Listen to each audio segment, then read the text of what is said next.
to give. Let me give you my loving. Let me give you all the love I have to give. Let me. When I woke up last night, you kissed me, loved me, held me tight. I never ever knew love would feel so good, so damn good. As far as I can see, I wanna love you endlessly. Come and let me give you all my love.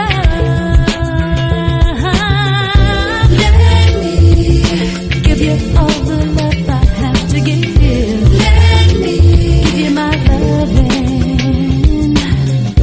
Let me give you all the love I have to give. Let me, baby, baby.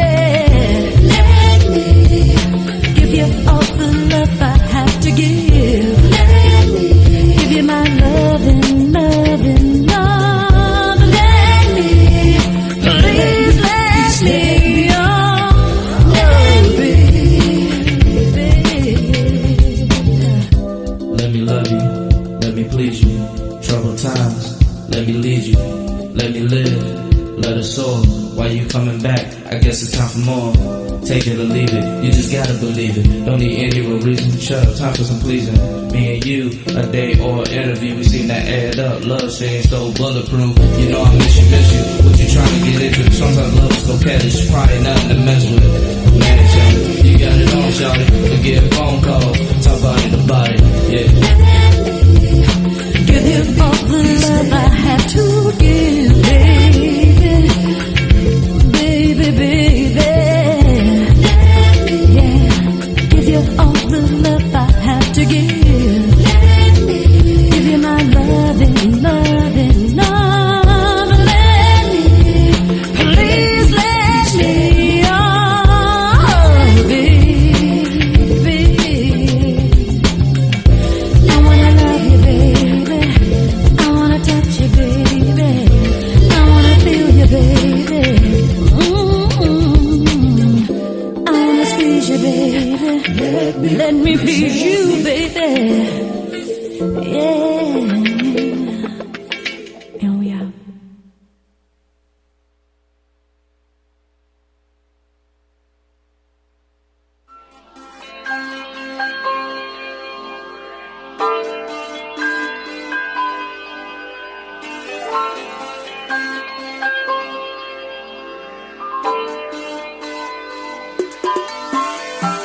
Candy coated kisses, tell me where your love is.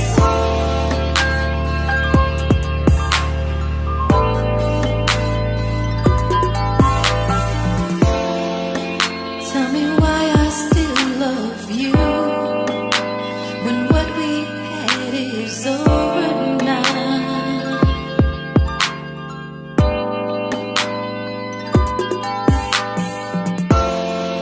You know you made my dreams come true. Now all I have is pain and doubt.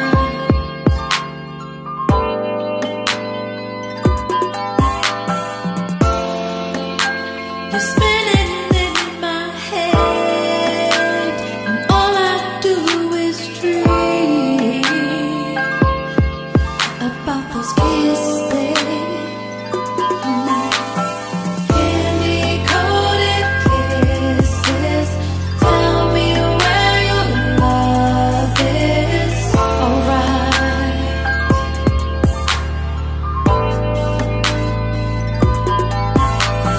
Candy coated kisses, tell me where your love is tonight.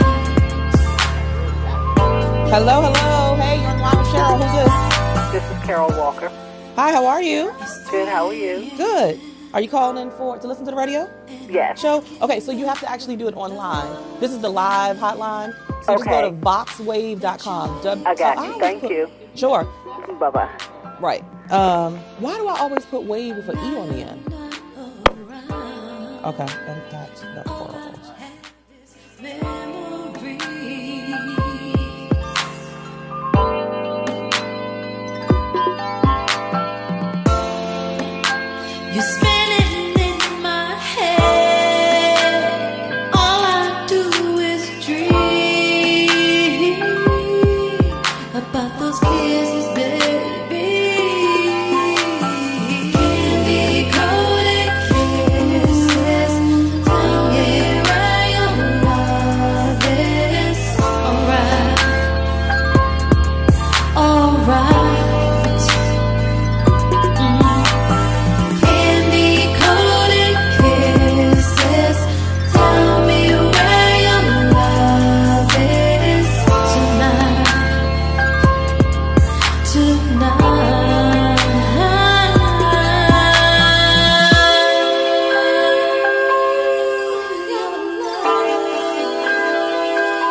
shared. Awesome.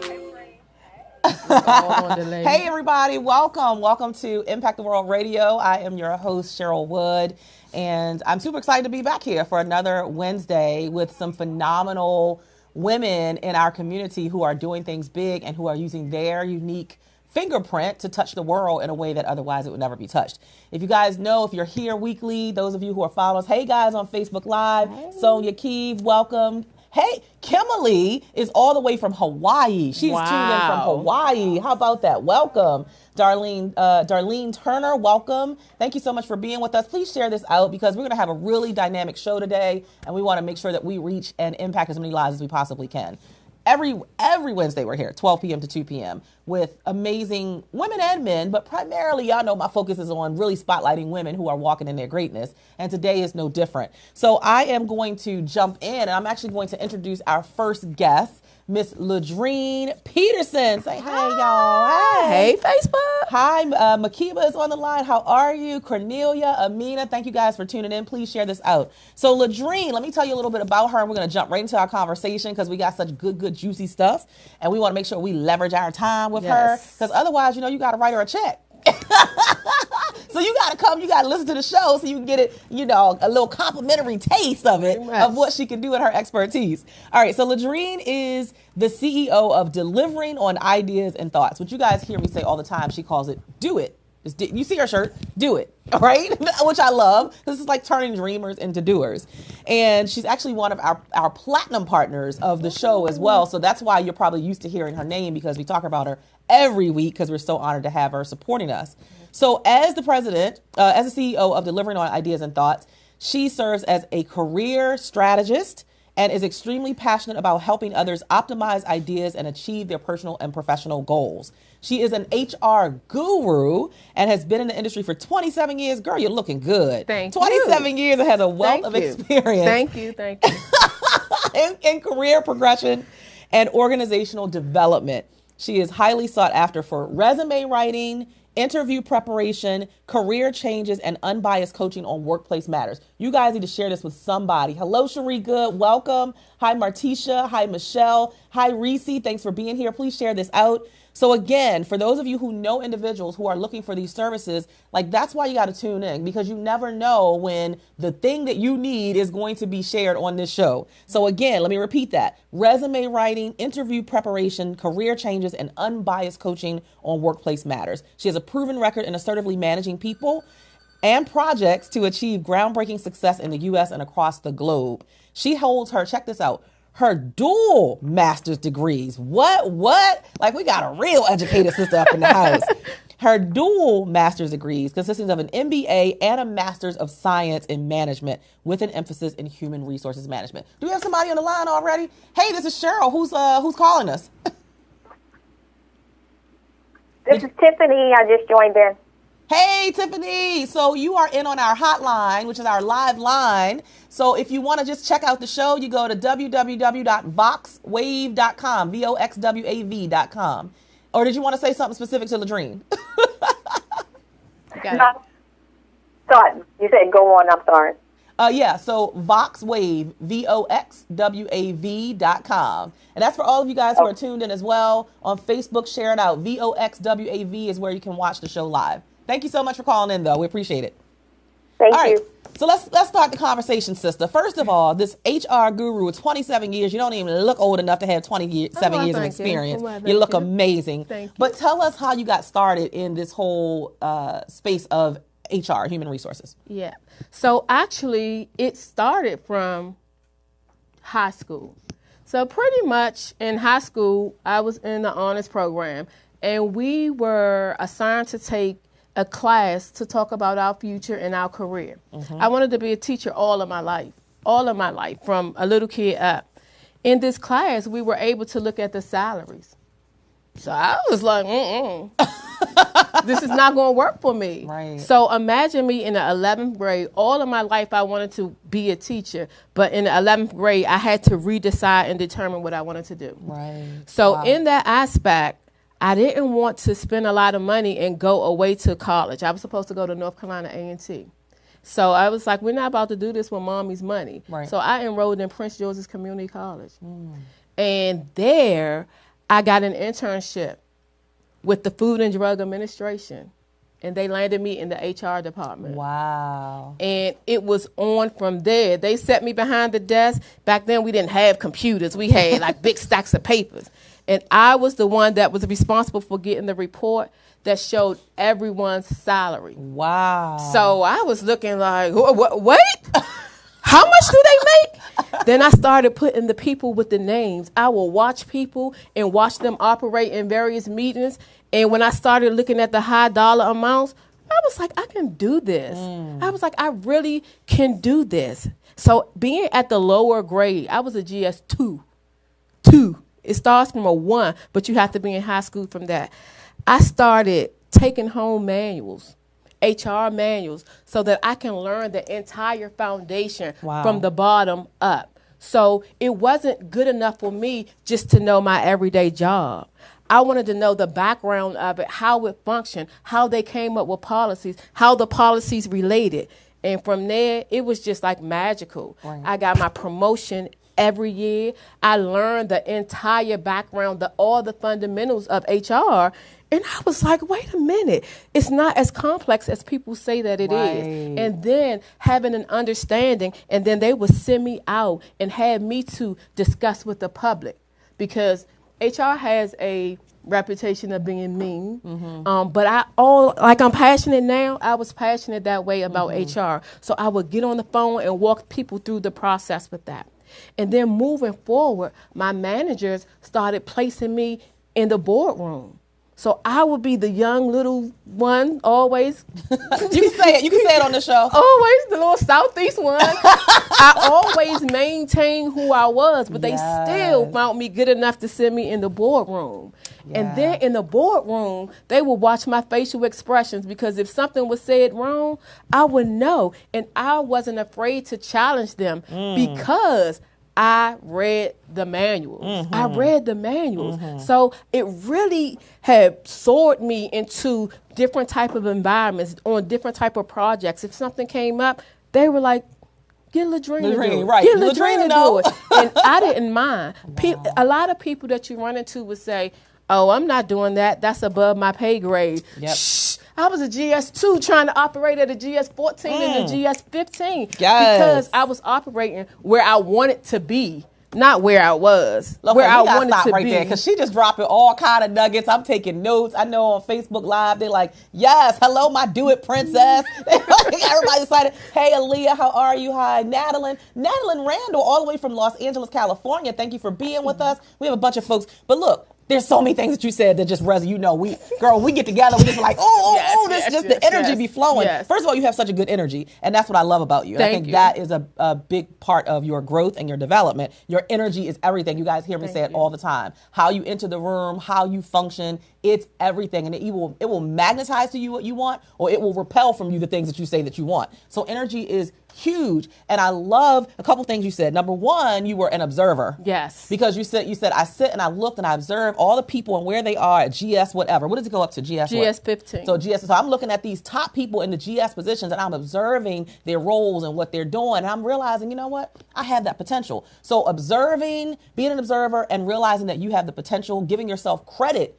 for the fact that I can do that. You got to believe at some point that you can do what the people that you're aspiring to, that you can do that too. Yes, absolutely. It's so similar in the speaker industry. It's the same way. I was, Cheryl Wood from the hood. Right. But I wanted to be the likes of Les Brown and Lisa Nichols and Tony Robbins. And initially it felt like it was almost impossible. Like, how will I ever get there? But the more I fueled my belief in the fact that what they're doing, I know I have a gift for, first of all. Yes. And then what I'm not gifted at, I can learn. Yes. And that led to the second part. You said, basically, you became a student. Yes, absolutely. So it wasn't just, I want that. It was, now I'm willing to put the work in and become a student of the craft that I say I want to master. Yes. Powerful. Absolutely. Y'all getting all these juicy nuggets? That's absolutely. Right. You gotta be a student. And then you said passion. We can feel your passion. And then you said you had this one. I always maintain who I was. Yes, y'all know I keep it real. She keep it real, y'all. I can't do fakeness. Even in the boardroom. I can't do fakeness. So I didn't want to put on a persona Yes. so that when I wasn't feeling like putting on a persona, that they wouldn't accept me. So from the very beginning, I went in there who I was. And believe it or not, when I first started, I used to wear tennis shoes. My tennis shoes used to match my T-shirt. I was a connoisseur of tennis shoes, but they still accepted me. Of course, I had someone who later said to me, what if I needed you to go to the White House? Yeah. You would miss that opportunity because I couldn't send you in tennis shoes. Yeah. And so from then I started I was like, let me step up my game because I want to go to the White House. I want to be the one that have to go to OPM. So I started off, that was my big ticket. Office of Personnel Management is OPM. That is the organization that governs all HR process for the entire federal government. So on my trips to OPM, trust me, it was just me dropping off a packet, but I was like, I'm going to OPM.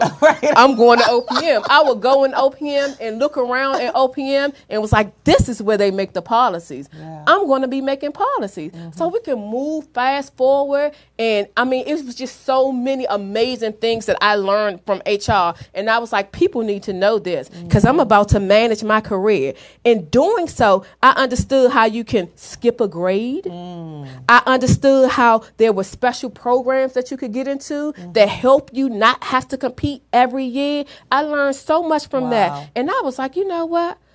I'm going to teach everybody this. They wasn't listening to me back then. Yeah. So now y'all got to pay me for it.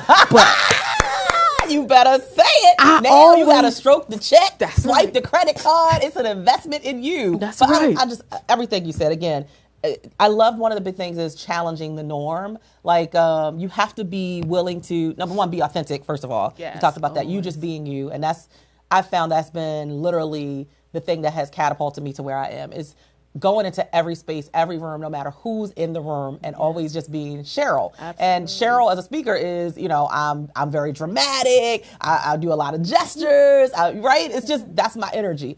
And I'll never forget, this was about a year and a half ago, I got booked for a gig that was paying real good money, right? Money. It was a government agency, and they sent me to Boston, Massachusetts. And I was going to be speaking to about 100 marine biologists. I was like, how did I get paid for this opportunity? And it was paying such a good, I wasn't turning it down. I wasn't turning down that money. I'm talking like over 10 grand to go for like a couple hours to teach something, right? Teach communication. So I was nervous before I walked in the room, and I was like, and I literally, and this is how fear works. Fear will sometimes have you questioning yourself and like, should I really show up as me, or should I shift? Should I do things a little bit differently? Because maybe they're not going to get me because they're at a different level, and most of them, I think I was the only African American person in the room. So in that moment, I was questioning, should I just be me? And I look back at everything else I'd ever accomplished in my journey, and I was like, Cheryl, you've always succeeded by just being you. So I didn't go in and do the typical, most when you're in corporate, it's, yes, so now we're going to move to, it's very rigid. And I'm like, that's not you. And you're not going to win being anybody but you. So girl, I went in there with just the Cheryl Wood energy, or as my girl Myra says, the Cheryl magic. And I just did me. For 4 hours, it was a 4-hour session, not one person left the room. And this was Caucasian men, mostly men. And mostly my audience is women. This was mostly men. I think there were a few women in the room, and I was the only African American there outside of the one woman. And it was phenomenal, and I got rave reviews. So I think there's so much power, just wanted to pause there, there's so much power in just being you, authentically you, and never diminishing the fact that somebody needs you the way you are. Not a different version of you because you're in a certain space. Exactly. So I love that. Exactly. So let's talk about let's help some of the people in the audience who may be in a space where they want to transition, or as you say, they want to enhance their current career. So what would be, let's start with transitioning. Let's say someone realizes that I want to transition from the career I'm in somewhere else. So I want to follow in your footsteps, and I want to go from a GS2 to a GS whatever, 15, 14, whatever. What are 4 simple steps that they can do to just at least get the ball rolling? Sure. So for me, I always align things around my business. So do it. Do it. So for determination is consistent across the board for me. So you have to be determined that what you are doing and where you are going is in alignment. If you don't have the determination and you're not determined to do it, you're not going to go. I don't care how smart you are. I don't care what skill sets, what degrees, or what anything you have. If you're not determined, you can be smart as a wit. You're not going to go anywhere. So you have to be focused and understand like what you're doing. The second one for O is optimize. You have to optimize, and that means to pull and look at all of the different factors of it and take the best of it. A lot of people complain about, like I said before, being overworked or getting work that is above their pay grade or being pulled for an assignment. Like, take those as opportunities. And when you go into it, bring your skill set. Bring the skill set that you know and make it into a positive experience so that you can get something out of it. I always, and it's not a using factor, but whatever I do, and that takes me into the next one, intentional. Everything that I do it with intent. I do it with intent. Even when I'm on Facebook, y'all think I be playing all night long. No, I'm looking at stuff and I'm figuring stuff so I can put it together and create my packet and what I need to do and see who's doing what, who I can help, my services, who they meet. But you have to be intentional in your studying. Like I said, I took my manuals home. When I tell you, those manuals is what sent me around the world. Those manuals is what put me in front of embassy discussions and had me receive hundreds of thousands of dollars to create a program for a vision that I had. My organization knew that I knew from the foundation up, and everything I did, it was with intent. So you have to be intentional. And then the last one, technical. Everybody has a gift. Everybody has uniqueness to them. Stop trying to be other people. That is such a hard job. Being yourself is the easiest thing that you can do. Take what you have and use that and keep on building on it and keep on building on it and keep on building on it. And that's how you will be able to make the decision when it's time to transition, because you're preparing yourself for the transition or whatever it is that your next step is. Yeah, I love that. So you guys got that. I see some folks. We got to shout out our folks who are on Facebook with us. Martisha Woodland. That's my daughter. Awesome. Sheena. Hi, Sheena. Welcome. We have, let's see, Sonia we mentioned. Tawana Say-So is here. And Domalee. Hi, Domalee. Maxine Cunningham is with us. Sharice Jowers, thank you for being here. Sheila Green Hall, Aubrey Padmore, Tarina Ali, thank you guys for being here. Aaliyah Abbas, thank you for being here. We appreciate you. We're going to give those to you again. Natalie Randall, y'all, you got to follow her. Black Businesswomen Rock out of Los Angeles, California. Black Businesswomen Rock. I was thrilled and privileged and honored to be her keynote speaker for the Black Businesswomen Rock conference that just took place a couple months ago in Los Angeles. And I'm telling you, this sister is doing big stuff. Major. So we're shouting out BBWR. Thank you for being here, Natalie. Cherie M. Good, one of our amazing platinum partners. Carol Walker is here in the building. Thank you, guys. Bianca Fly, how are you, sis? So again, number 1, determination, guys. Number 2, optimize. Number 3, intentional. And number 4, technical. So let's go back to the D of do it, which is determination. And let's talk about determination through challenges. Yes. So did you ever, because, you know, people are going to see you and they're like, oh, well, she's just motivated and she's, you know, she just got that thing in her. And some people may say, well, I don't have that. I don't have that in me. I don't have that level of oomph that some people have. Because sometimes we look at other people and we assume they have something we don't have, or they have some magic formula, right? And I do believe that people have different personalities and different demeanors and different makeups. So the person who is working to be determined to get what they want, but maybe they're falling short or they're failing at it, or it's not happening quick enough. Talk about, first of all, was there any time where you ever failed and had to get back up, or got knocked down during the journey and had to be resilient? Talk about that as it relates to determination. Yes. So you have to understand, for me, Southeast D.C., I was living in Southeast D.C. when I first started working in the federal government. My job was in Rockville, Maryland. Southeast D.C., Rockville, Maryland. Right. So in Southeast D.C., some of my friends were like, oh, she's goody two shoes, or she's working out Rockville and da-da-da-da. So I had to keep it real with them. Like, we still can do whatever we need to do. Right. And I had a lot of mouth back then. My sister was the fighter. But, yeah. And then out in Rockville, it was more like, she's ghetto.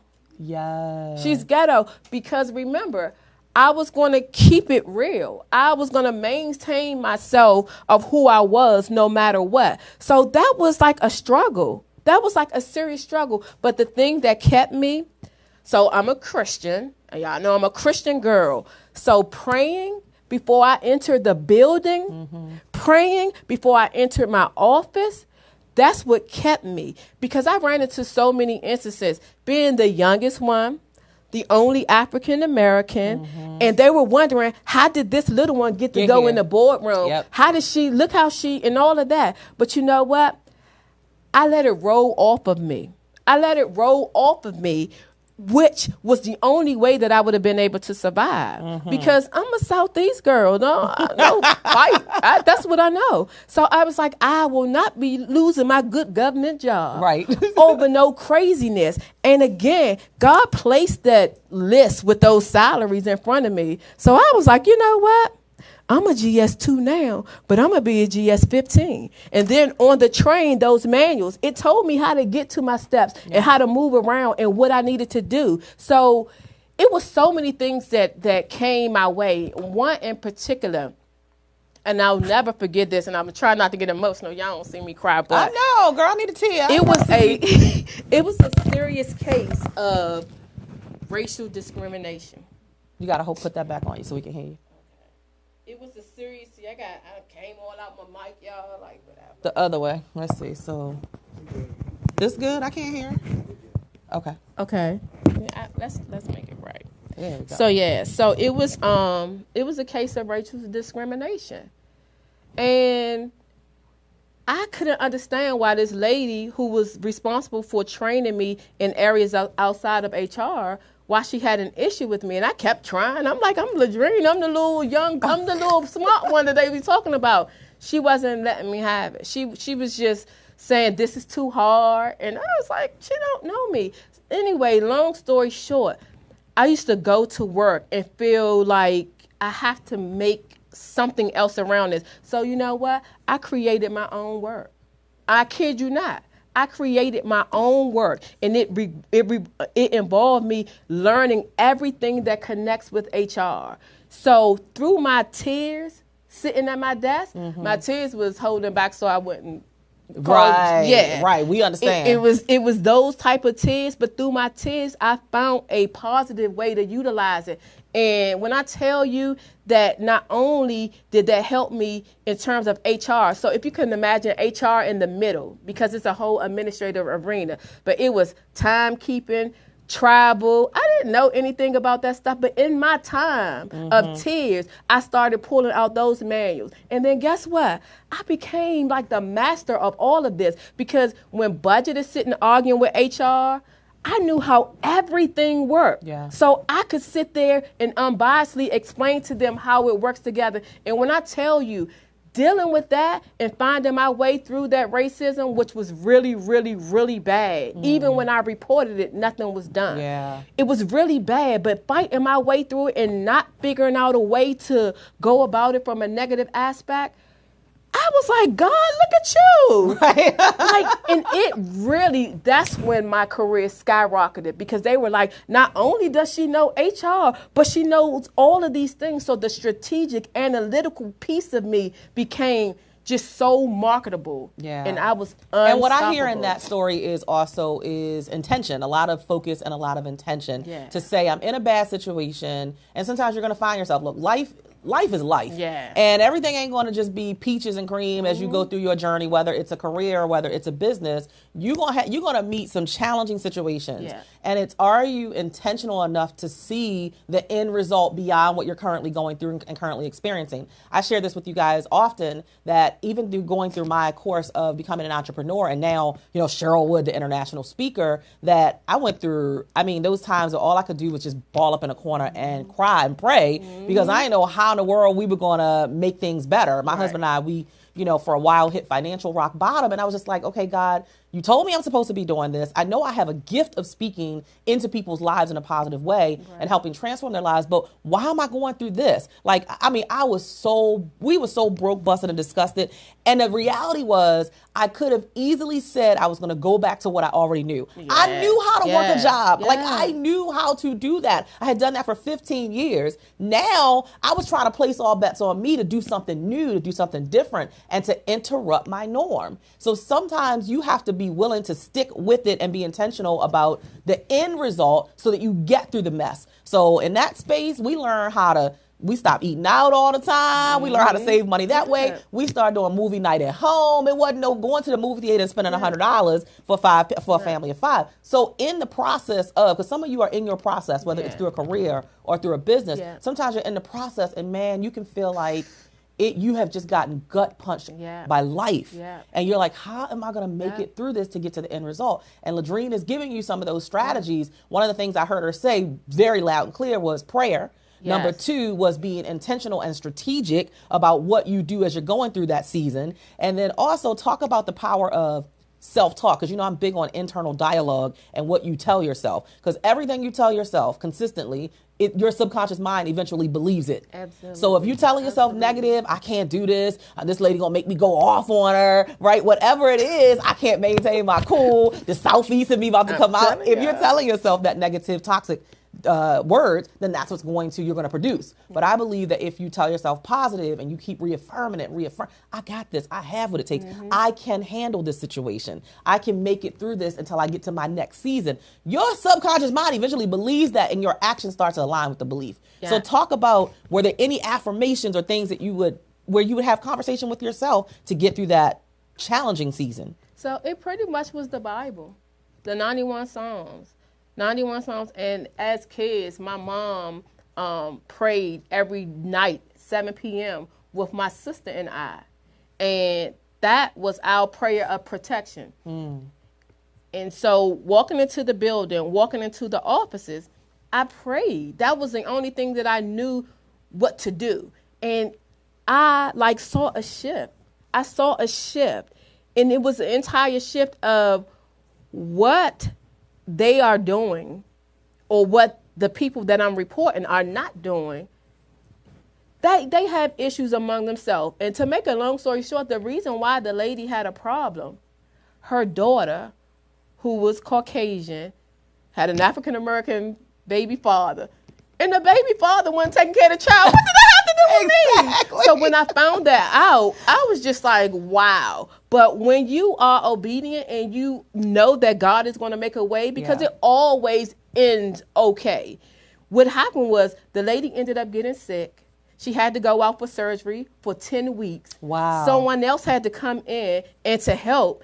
And the lady was like, you're too smart for this. Let me show you how to do everything. By the time the lady came back, I was over top of her. Oh my God. I was over top of her. Do y'all hear this? I was over top of her. I got goosebumps. Oh my God. Everything that you're saying, you got to come back again. Because everything you're saying is just resonating in my spirit. It's been the same journey for me. When I first started speaking, you guys know I wasn't making no money. I was going to speaking for a thank you and a ham sandwich. You were so good. You were amazing. We got lunch for you. I wasn't making no money. I was trying to prove to myself that I was good enough. I was trying to prove to my husband, sticking there with me, hanging there with me because I wasn't making no money yet. And it's there were people who did not want to see me rise. And literally God opened doors that nobody could keep closed. So people would look up and see me like, Cheryl, what's she doing on this stage speaking with these people, this caliber of speaker, and she brand new. She only been in the game for a year, 2 years. And I'm like, you can't explain that except to say God opened the doors, God shifted the hearts he needed to shift and orchestrated things so that I could get exactly where he knew I belonged. It's so funny that you say that because for Facebook, I know you get a lot of friend requests. You send me a message and I was like, who is Cheryl Wood? And I think it was because we were on Society Mom Show or something. Right. But I was just starting my business. I was a month and a half in, and I was like, at this time, I was like, my Facebook page is my Facebook page. And I was like, who is this lady? Whatever. So I was like, all right, let me see. Then you had your program. And then when I tell you from me being in your first program, I learned everything I needed to know about my business. So what if I would have still been like, who is this lady? But when I tell you, I was like, oh, wait, who? I was like, oh. And that was like how people around the world would reach out and be like, oh my God, I can't wait to meet you. And you live up the street from me. And every time I turn around, we're like meeting up and everybody's like, how you meet Cheryl Wood? And I'm like, I just met her like one day. Right. And they're like, oh my God, I want. And I'm like, okay. So it is amazing how when you talk about doors opening, I honestly did not know who you were. And I was like, okay, but then I was obedient. And then your programs, I would be like, okay, let me hold on to my questions. Right here, and let me get my look, questions. let me tell you, she came in on this program I did like at the end of the year or whatever. And Ladrine, this is how I remembered you. This is how you stood out from everybody else, was she always had questions. Like, do you know, if you get in a program that's, let's say, at a reduced price or something, right? And you have an opportunity to learn from somebody who has mastered their craft and who has gone from like nothing to wherever God has elevated them to that at that point. Why would you not have questions? That means you already know everything. If you come into a program, you ain't got no questions, I'm thinking something wrong. That means you're not really in it. Because if you put me in front of Lisa Nichols, if you put me in front of Les Brown, if you put me in front of Tony Robbins, the people I consider gurus, Eric Thomas, I got some questions for you. Ladrine would always be the one on the phone line who would have all the questions. And there were other people on the line. Nobody was saying nothing. She'd be like, so anybody else got a question before I go on to my next one? Like every session, she was there. Every session, she had questions. She came ready. She wanted to learn. And it's like, that's what it takes. And that made you stand out for me. I was like, this something to this lady. Because I mean, I get a lot of people who sign up for my sessions and my coaching, but not everybody stands out. And you stood out just because of that factor alone, was that you were hungry, as Les Brown would say. You were hungry for the knowledge. And you poured it. You gave it. I'm serious. I would go somewhere and I would be depleted from pouring and giving out. It really takes your energy when you give all to someone. And I would be like, oh my goodness. And I would go see you online. I would be like, all right, that's what I need. But really, and I'm saying it sincerely, the first year of my business, I met Rashawn Shaw too. I was on a panel. It actually was my first gig. It was unpaid, but I was on a panel and I was like, oh, she taking all long in the makeup chair. It's time for me to get my makeup. And then I'm just being honest and seriously. And it's just how I just started meeting people and meeting people and meeting people. And they're like, how long have you been? And I'll be like, I started the latter part of 2015. And when I tell you, my first year alone, when I went back, I did stats for my 1 year. I had 77 customers. 77 customers. And I mean, they were repeat customers. So not counting the number of transactions that I had. So everything that happened to me by me being intentional, it made me know that I am here to stay. Absolutely. I'm here to stay. Absolutely. So so I really appreciate you taking all my questions and offering those programs, because some people would have never I probably would have never really gotten into it or really jumped into it. It gave me, I had this opportunity, and I'm a learner. And I was like, oh my gosh, she's pouring out all this information. I'm telling you, I would get home, have my snacks and everything ready, and you would do your little spiel. I would be leaning back on, doing my notes, and I would be sometimes I would get so deep into it because I knew you was going to give a recording. Right. I would take my points, but I would lean back with my eyes closed in terms of what it is, so that when it came time to ask those questions, I was asking questions for real, what about automation? How do you set up the pay? How do you do everything? And I was like, I hope I was getting I loved it. I absolutely loved it. I thought it just showed so much interest. But again, I think it still goes back, Ladrine, to one core thing, and it's energy. Yeah. Energy is everything, because if you're not excited about who you're becoming, where you're going, what you do, don't expect me to be excited about it for you. Exactly. I gotta know, I gotta sense something in you that you believe that you were born to do that thing. Yes. And when I sense that, energy attracts energy. And when I sense that you are passionate about what you do and you love it and you know this is your God-given gift and your divine assignment, I'm connecting myself to you somehow. And sometimes you don't know how, right? You don't know how it's gonna work out. Just like with, I'm gonna give Benita Parker a shout out. Yes. Because I met Lisa Nichols in 2011. It was my first time going to the Power Networking Conference hosted by George Frazier. And I went there because of Peggy Morris, who has a show here, Four Sisters Live. So Right. Well, the organization is Sisters for Sisters Network Incorporated, but her show on here on Vox Wave, I think it's called Four Sisters Live. But it was because of Peggy that I went to Power Networking Conference. It was in Atlanta. It was in 2011. I was brand spanking new to speaking. Wow. Like literally, I had just had my first speaking engagement at Morgan State University in September of 2010. And then January, I was like, this is what I want to do for real. Mm-hmm. So I go to this conference with her. I walk in and there are millionaire and billionaire African-American people who are just like, killing the game. I'm like, oh my God, how did I roll up in this place right here? Because of Peggy Morris. And when you respect somebody and you respect their direction and their guidance and you know they have your best interests at heart, you go where they say you should go. So that year, 2011 at Power Networking Conference, I actually convinced myself, because I was like you, I was on fire. I was like, this is what I'm supposed to be doing. I ain't supposed to be sitting behind no cubicle as no secretary. I'm supposed to be running my mouth somewhere and getting paid. So there was an opportunity to do an elevator pitch. It was an elevator pitch competition. And they were probably like, and I decided to sign up for this elevator pitch competition. I was so nervous. I was so wet behind the ear, but I was fired up. So it was like probably 15 of us that decided to do it, right? And we're in front of like thousands of people in the audience. And there's this esteemed panel of judges. In fact, one of the judges was the partner of, who's the attorney that was O.J. Simpson's attorney? Johnny Cochran? Johnny Cochran. It was one of Johnny Cochran's partners was actually on the panel. Wow. And it was like an esteemed panel. So anyway, so the first girl gets up on stage, she does her elevator pitch, and she kills it. Like she gets literally 9s from every judge. I think it was like 6 judges. Every judge gives her 9. And I'm just like, well, the rest of us might as well just go home because ain't nobody else gonna get all 9s, right? You just know.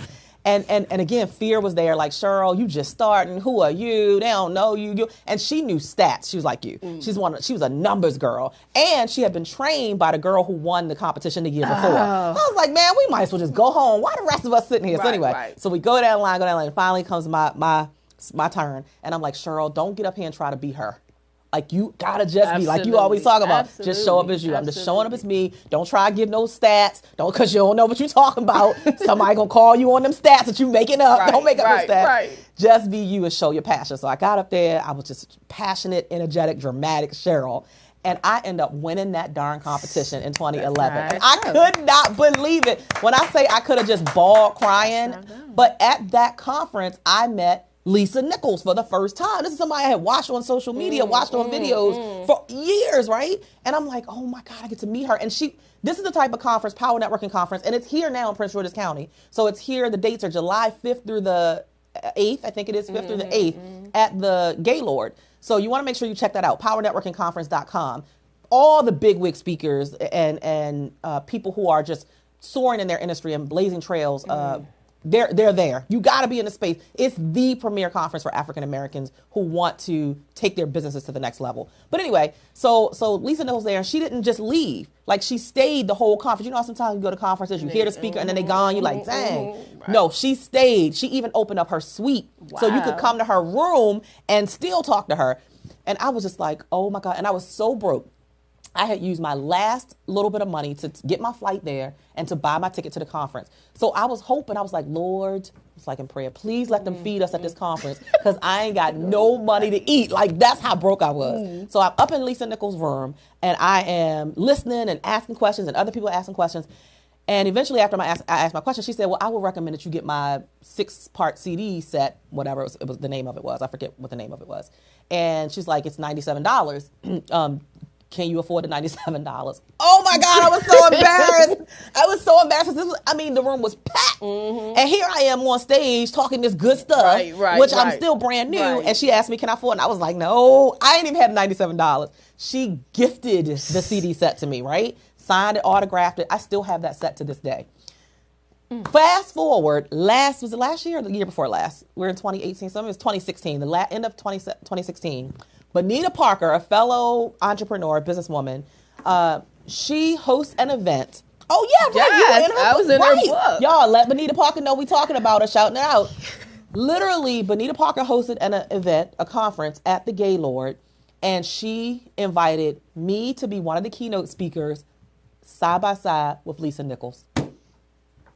You're talking 6 years later after I met Lisa Nichols and was like, I have no idea how I'm really going to engage with this woman, how I'm going to get connected to this woman. God will orchestrate everything the way it's supposed to be orchestrated. Yeah. All you got to do is keep showing up, keep having the right energy, have a positive attitude, talk to yourself positive, be good to other people, share, right? Just all the good qualities.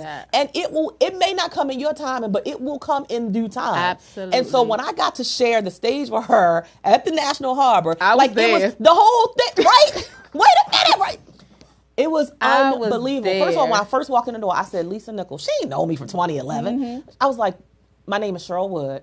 You're going to know who I am before you leave here this weekend. I know, that's right. So I was also emceeing the first day, and I was going to be a speaker. So I was like, girl, anything you want me to do, I do. Right? Like you said with your job. He was like, I don't care about my job description. I'll do things outside of job description. It's like, anything you want me to do. So I got to introduce Lisa. And Benita knew my adoration for Lisa. And she took that. And so it's also about sisters and women opening doors of opportunity for each other. And being transparent. Because if you had fake, like, whatever, then she may not have. But because she knew, she was like, girl, go. Yes. She was like, Cheryl, this your moment. This your moment to shine, basically. And so I got to introduce Lisa and share the story that I just shared about meeting her in 2011. I had the CD set that she had autographed with me. Hell, I was like all in tears. I had the picture of us that we took in her suite in her hotel room from 2011. I had the CD set that she gave to me when I couldn't afford it. And I got to introduce her based on that. And then that just trickled into, then I end up hiring her as my coach. You guys know. Hold on, you skipped the part.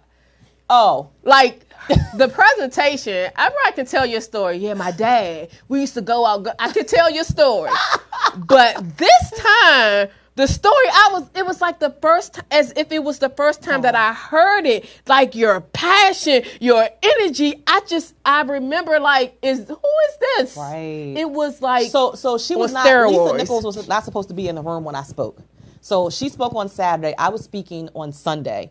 And so, I'm like, of course, everybody's coming to see Lisa. I mean, she's Lisa Nichols, for God's sake. So anyway, so she was not supposed to be there. Just happens, she comes down to the conference room on that Sunday. It's not a just happened. That was divinely orchestrated. Absolutely. She comes down to the conference room unexpectedly on that Sunday.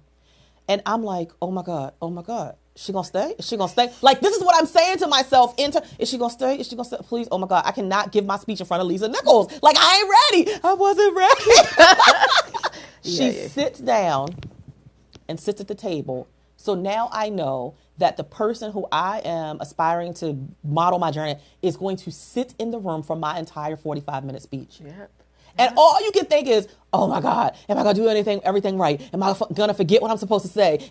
Y'all, and I just reminded myself, just be you. Goodness. Don't act like she in the room. Don't think about her being in the room. Just be you. And I tore that microphone. The Gaylord needed a new roof. She tore everything up. And I think a part of it also was the energy, because there were so many people in the room who were rooting for me. Yeah. Like, I think all of us were shocked and stunned that Lisa Nichols stayed in the room. But here's the great part, and then we're going to get back to you. But we're just talking about everything's connected, right? No. How God opens doors, how other sisters will support you, and they will usher you into your next season. Yeah. And the great part was, during every speech, I always talk about Lisa Nichols and Les Brown. And typically I add in Tony Robbins, because they really are the three, to me, at the top of their game in the speaker industry, and Eric Thomas. But at the time, I hadn't really started following Eric Thomas much. So I always talk about Les Brown, Lisa Nichols, and Tony Robbins. And so at the end of the speech, she stands up and she's telling me how amazing I did. And she says, I'm calling Les Brown right now on the phone. She gets her cell phone. She calls the Les Brown on the phone and says, Cheryl, meet me out in the hallway. She's introducing me to Les Brown on the phone. Like, you need to know, I just heard this girl, Cheryl Wood, speak, and she tore the house down. This is Lisa Nichols endorsing me, and it's not that you put all of nobody else validates you. Right. However, I do believe that people kind of support you in where you're going, and they help to fuel your belief about what is possible. Exactly. And so to have her help fuel my belief that, Cheryl, you are more amazing than you give yourself credit. Right. You have a gift. When I went to my VIP day with Lisa Nichols, this is in November, in San Diego, California, she said there's a difference between people who have a gift and people who are developing a skill set. She said, you have the gift. She said, I would never tell you that if it wasn't true. You have a gift. She said, now you have to keep crafting the gift, Yes. but you don't just, Yes. you're not just a person who has a skill set that you're trying to develop. You have the gift. Yeah. Girl, I could have boo-hooed all over Yeah. the table, Yeah. right? So it's just allowing things sometimes to just flow the way they're supposed to flow. You keep showing up in your greatness and in your brilliance unapologetically. Yes. And you know that there's more coming, and it may not happen every time when you want it to. Exactly. But it will happen in due season. Yes. So Yes. what are you have closing thoughts? I want you to talk about both your books that you have Yeah. here that you are a part of. And then I want you to give your closing thoughts to everybody who's tuned in. But I know everybody's just like, you on fire. Linda Jefferson's here. Hey, Kiwan. Ida Robinson. Everybody's saying Lisa Nichols. Hey, Karonda. Hi, Margaret Harris. Hey, Perry. Margaret Harris also has a show here on Voxway. Kia Keys, Gregory Vick, Ruthie Pike, Greg Walker. I mean, it's a bunch of people here, and they are loving this conversation. So I'm going to turn it back over to you because I want to close out with this young lady, this young African-American woman who went from Southeast to South Africa, meaning has traveled the world doing her divine assignment. Yep. So tell us about the books, how they can connect with you, and any closing words. Sure. So actually, I'm going to give away some books. All right. So the first one, Cheryl mentioned Benita Parker. So I got an opportunity to be a part of this compilation, this anthology. And it was a defining moment in my life. And I signed up for it at the conference where Lisa Nichols was. And thanks to you, because I got introduced to the conference for you. But I ended up signing up because I said I want something when I vend. I want to be able to be a vendor at events. So I'll just sign up for the book.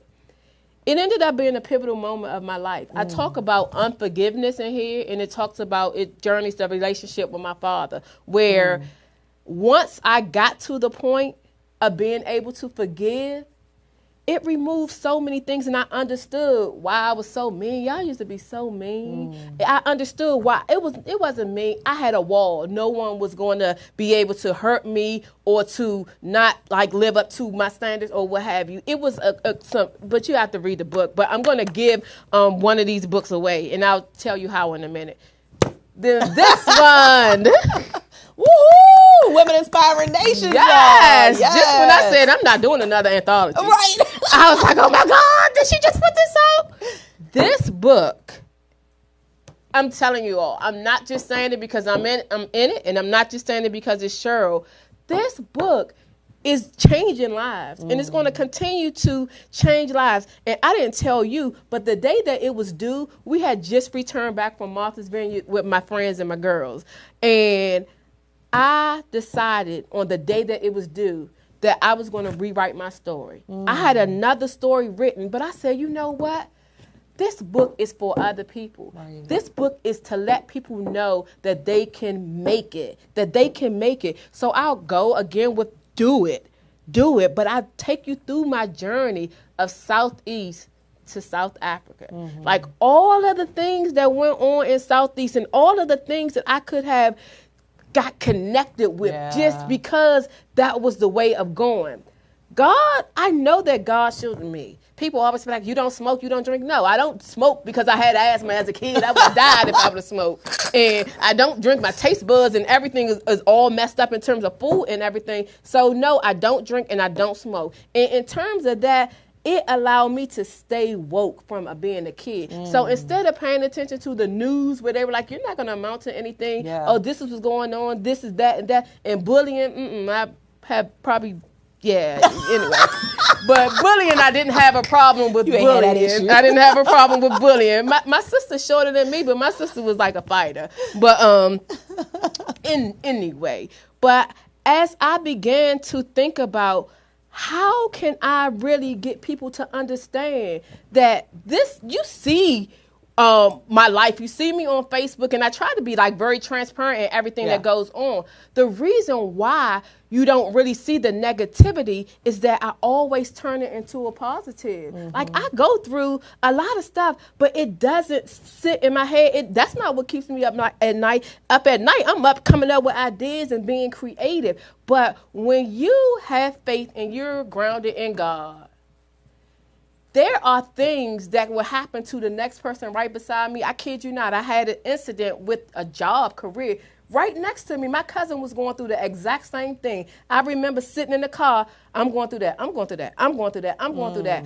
But the difference was my faith, she was like, I think I'm going to get through it. Mine was like, I know I'm going to get through it. Yes. And with that, that's why you see me the way that I am. I know what my purpose is in life. When I'm pouring into people, I'm giving them everything because that's my divine assignment. And when I'm obedient, God just be like throwing blessings at I just be like, hold on. And they just come and they come and they come. I mean, I'm a planner, but like the things I know when it's God because it's like a miracle. Yeah. It's like a miracle. So, yeah, we could talk a whole nother hour. But for these books, I'm going to give these away. And I'm also going to give the first 20 people that go to my Facebook page, www.doitdelivers, hyphens in between, do-it-delivers.com. Go to my contact page. I created a special tab and a special annotation that says impacting our lives. Go there. The first 20 people that sign up, I'm going to create a private small class, and I'm going to give you a free hour where we're talking, and we're actually going to talk about whatever it is that you want to talk about HR. I'll have like 20 minutes created, but yeah, no cost at all. Limited to 20 people, and then numbers 5 and number 10 that sign up, you'll get these books. I love it. You'll get these books. Well, we could talk all day long, but Yes, we have some we other can. people in the studio we got to bring up. We have an amazing songstress in the house who is preparing to get her voice ready, her vocals ready. Yes. But you have just blessed us. You have blessed me. You know, every time I see you, I always keep you close to me because it's the energy. I'm a huge. Oh, is somebody calling me in the middle of my Facebook Live? Yeah, sorry, y'all. Somebody was calling me in the middle of my face. Nobody called me. But we have been blessed. So again, you guys, you're going to go to Ladrine Peterson on Facebook, and you're going to look for the little button that says. It's on my website. Oh, it's on the website. Contest, okay, so. Sorry, it's on the website, not her Facebook page. It's on the website. Do-it-delivers.com. Somebody please type that in. Karanda or Amy or Regina or anybody who's here.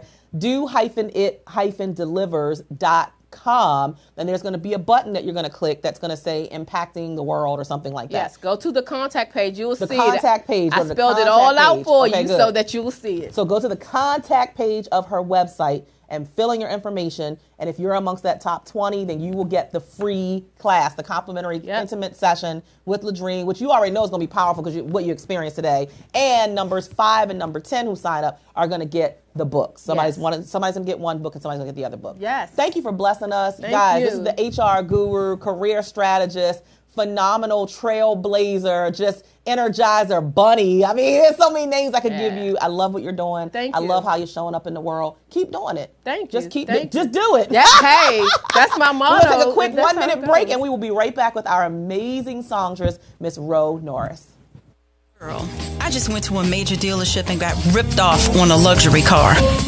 Well, I just got a great deal on a luxury car at Star Imports in Camp Springs, Maryland. They took their time with me, they treated me with respect, and they helped me find my perfect car. Hey, DMV, looking for a unique car buying experience? Tired of high-pressure sales? Good news. At Star Imports, you'll be delighted with our boutique-style car buying experience. We're committed to treating you with the utmost respect, even if you have less than perfect credit. Check out our impressive selection of pre-owned BMWs, Mercedes-Benz, Lexus, Jaguars, and other imports starting at $5,988. For fast online guaranteed credit approvals, go to starimports.com. That's STARRIMPORTS.com. Or call 301-423-8000. Star Imports, home of the boutique-style car buying experience. Located in Camp Springs, Maryland, off exit 7B off the Beltway, next to Red Lobster.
back. Oh my God, wasn't that segment amazing with Ladrine Peterson?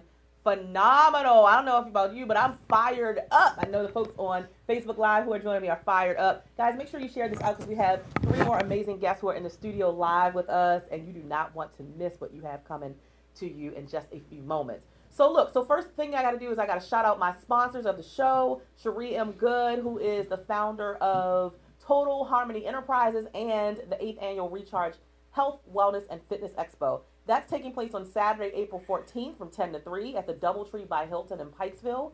Here is the link, rechargenow2018.eventbrite.com. It's an amazing event. It's a free expo for families. Like anybody can come, and you get your workout on, and you get some free samples of healthy food. It is phenomenal. She gets thousands of people who come. So again, that's the 8th Annual Recharge Health, Wellness, and Fitness Expo, Recharge Now 2018. If anybody can post that in the feed, that would be great. RechargeNow2018.eventbrite.com. And of course, the amazing lady who just left the studio, Ladrine Peterson, is also one of our platinum partners and sponsors. She's a career strategist passionate about helping turn dreamers into doers. And as you heard, her website is do-it-delivers.com. And, she's doing something amazing for the month of March. She's actually going to be hosting a youth vision board party. Isn't that phenomenal? Like, we always do it as adults, but this is specifically for young people. And I'm so honored to say that my daughter, my 14-year-old, Jayana, who just turned 14 last week, happy birthday, boo-boo, happy belated birthday,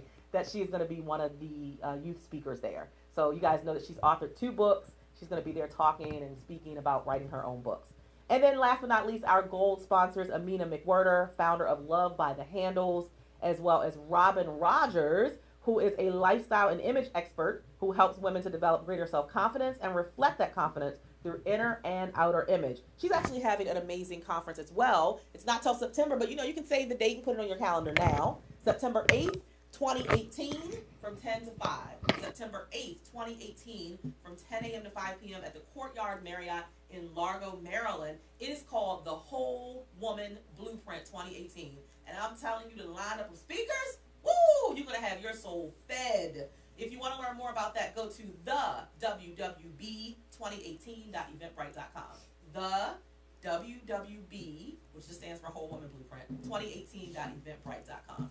All right, now on to our next amazing guest. Her name is Ro Norris, and she is ready to give you some amazing vocals. She is a captivating sultry singer, songwriter, producer, and percussionist, and she is on a life journey to bring the romance. I love how she connects her name Ro, romance back into music and into the world. She is a passionate and soulful performer who captivates audiences into a space of love and joy, and her spirit reflects eclectic feelings and generates the flow of musical stimulation that captures the vibes of whatever she is singing about. She's received all kinds of awards for songwriting and vocal performances, and even as a vocal coach. And her latest release, Let Me, in January 18, 2018, is now on iTunes, which is a follow-up to her debut single, which was in 2016, called Candy Coated Kisses. She performs all across the DMV. We are honored to have her with us today. I'm going to turn it over to you, Miss Ro Norris. Thank you.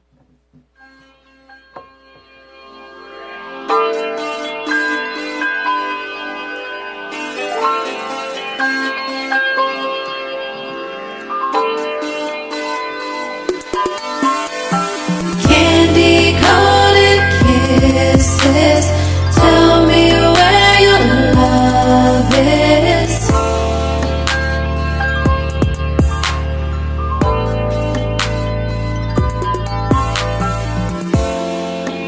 Tell me why I still love you when what we have is over now.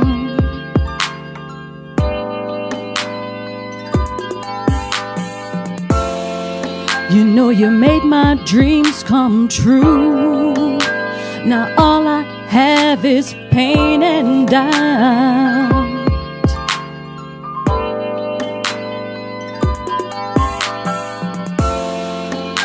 You're spinning in my head, and all I do is dream about those kisses, baby. Candy coated kisses, tell me where your love is.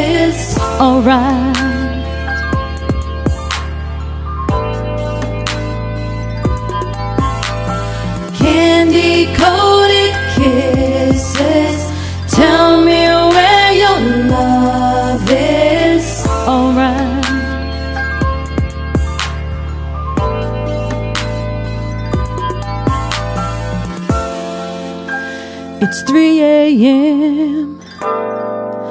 and I'm thinking about the loving that you gave to me. But now you're not around, and all I have is memories.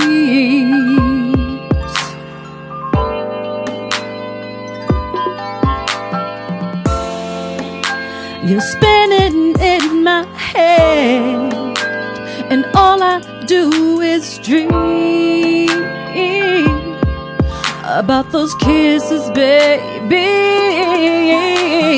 Candy-coated kisses. Tell me where your love is. Tonight,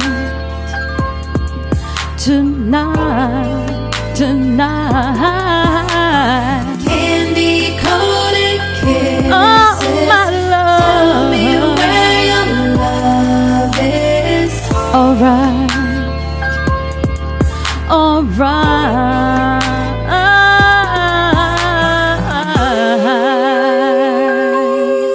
Your love Means so much to me.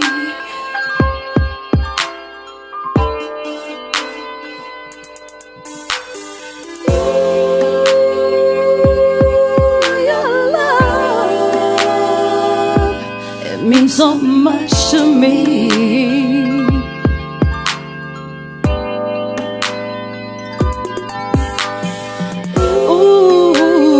Ooh, Your love. oh, it means so much to me.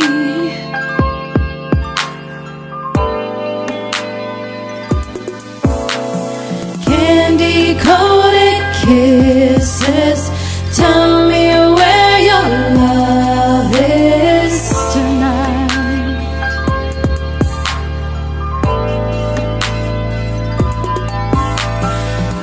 Candy-coated kisses. Tell me where your love is. Alright.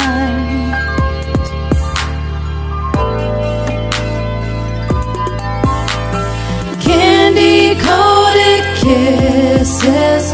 Tell me where your love is all night.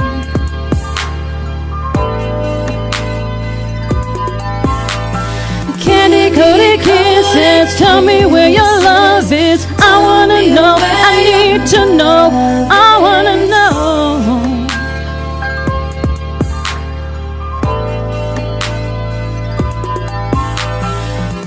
Candy-coated kisses. Tell me where your love. All right. Thank you. Thank you so much for blessing us. And you can stay right there at the microphone. We're going to put the camera on you. Okay. And so just tell people quickly, are you performing anywhere soon, locally in the DMV? And how can they connect with you? Okay, you can connect with me on Facebook and Twitter under Roe Songstress Norris. And I'm performing on Valentine's Day. I should have this information. Umikia's Corner, they're doing a show. It's a Valentine's Day event, and it's called Love Jones. So if you look that up on Facebook, this is a Love Jones thing. So the song that I just performed, it's a very subtle song, and I wrote it on purpose. I actually woke up at 3 o'clock in the morning, like I said in the song, and I wrote this song. It's meant for slow jam stations, and it was actually played on regular rotation in California on Kevin James. Remember Kevin James? Out in L.A. That is So, fantastic. How did you get started? well, when I was a teenager, I went to the Gullington School of the Arts, and I majored in voice and percussion. And so I did a lot of singing then in the area, and then I decided to not sing for a while, and I joined the military, and then I joined the police department. So I coined myself as DC's Warrior Princess because I really walked the walk. Yes. Yeah. So now I've given myself permission Yes, honey. to do this. Yes. Give Yes. yourself permission to just Yeah. My sister said something so profound. I have a twin sister, and she was here last week. And she said something to the effect of, this year I'm using all of my God-given gifts, my talent. Like, I'm not letting any of them just kind of lie dormant. Yes. And I think that's so powerful when women make that decision. So we appreciate that. I walked onto a job Christmas time because just like you were mentioning earlier, you and the other lady, you guys are amazing. I had an aha moment. I walked into a 3-acronym agency because I have a security clearance and all this stuff in my background. And I took this job and I stayed there for 1 week. And I said, my talent is not going to die in this building. Yes. And I walked out. Yes. I felt the same way when I went to a corporate space. I was a legal secretary for 15 years. And you come to the point in to make a decision, where am I really going to rest my talents and my skill? Am I going to leave it here and just let it lie dormant and just hope that one day greatness falls in my lap and gets me out of here? Or am I going to be intentional about it? Right, because you can't have time. You cannot have time to do that when you're giving yourself up to those situations. So I said I had to draw the line in the sand, and that was it. So. Well, awesome. Well, yeah. Thank you so much. Thank you so much, Ron, for reminding me to put my microphone on. That would be helpful. But thank you so much for being with us. Thank you for sharing your talent. That's what this show is all about. You guys know, is really creating a space for women specifically. Not that we let the men come in when they want to, but specifically for women who are using their unique gifts and talents to impact the world, because everybody has something unique about them. Yes. I don't care if it's singing, you guys have heard me say this, or baking sweet potato pies, or teaching people how to raise 7 kids, which we're going to talk about in a few minutes, or if it's coaching or whatever that thing is, you owe it to yourself to give yourself that permission and validation to get out into the world and touch other people's lives through your unique gift. So I love what you're doing. Thank you so much for sharing your beautiful voice with us and your unique gift with us here on Impact the World Radio. We're going to go for a 1-minute break, and we're going to come back with Miss Charlotte Avery, who is a mother of 7. What? How do you make that work? We're going to talk about it in just a few minutes. Thank you so much. Thank you. If you have a phone, you want to take a quick photo. I just hear the same old thing. Hey guys, Charlotte. 'Cause I won't let them have what they want when they want it. Some say that I'm playing games, but I'm not. I know what I'm worth. You better know. Hey ladies, how y'all feeling? I think it's a crying shame that relationships aren't the way they used to be. I'm gonna give you just one chance to show me that romance is in you, or I'm walking.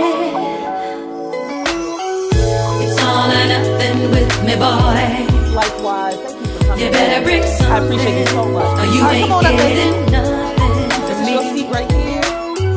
It's all or nothing with me, boy. You better bring something, or you ain't getting nothing. So why should I sacrifice, compromise, and not suffice who I am to be with you? Well, that may say too much for your mind, but I'm too strong for too long to do what you want me to do.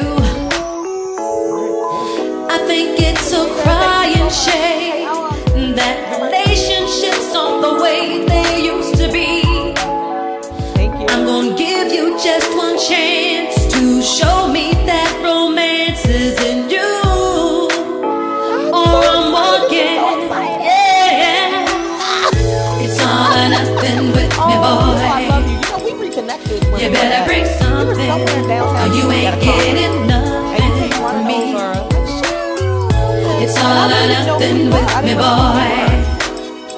You better bring something, or you ain't getting nothing. And I'm like, that just reconnected us. And now I'm like, all or nothing.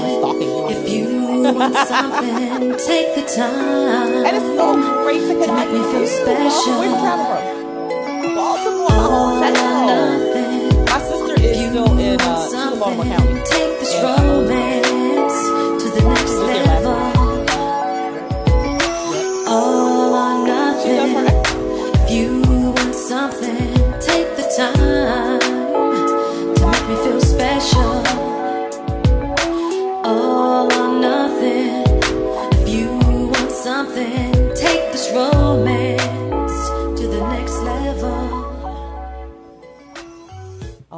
So we're just enjoying those smooth tunes of Miss Ro Norris. All that music that you're hearing in the background today is exclusive music of Ro Norris. So make sure that you check her out and connect with her. She is on Facebook, Twitter, and Instagram at Ro Songstress Norris. She performs all across the DMV, private events. You can book her, you can hire her. So let's support one another. I think that's one of the fantastic opportunities we have as women, is to just support other women. There's enough for all of us. Like I tell people all the time, 7.6 billion people in the world. Oh, I think there's enough for you. So we can help each other, open doors of opportunity for each other. We talked a lot about this earlier. I got to give another shout out to Bonita Parker, and hopefully she'll be here with us on the show very soon, if not in the month of February, in the month of March, to talk about some of the great things that she's doing. But just all the amazing people who have opened doors of opportunity for me, I want to thank you. Peggy Morris, I mean, I call her my second mom. She was a godsend to me when I first started, and I was still selling T-shirts. Like I hadn't even figured out that I was a speaker yet. I was just selling T-shirts, trying to figure out, how do I get away from this crazy corporate job, and from this cubicle that I hate so much. But we're going to jump in because we want to get some great juicy content and messaging from another just phenomenal woman who I admire so much. Just the fact, look, even if you just said, I got 7 kids, I would admire you. Like you would have to say nothing else. Except that. I was just like, oh my God, bless your heart. Because after my third one, I had a conversation with my doctor. Take out whatever you got to take out. This relationship is over.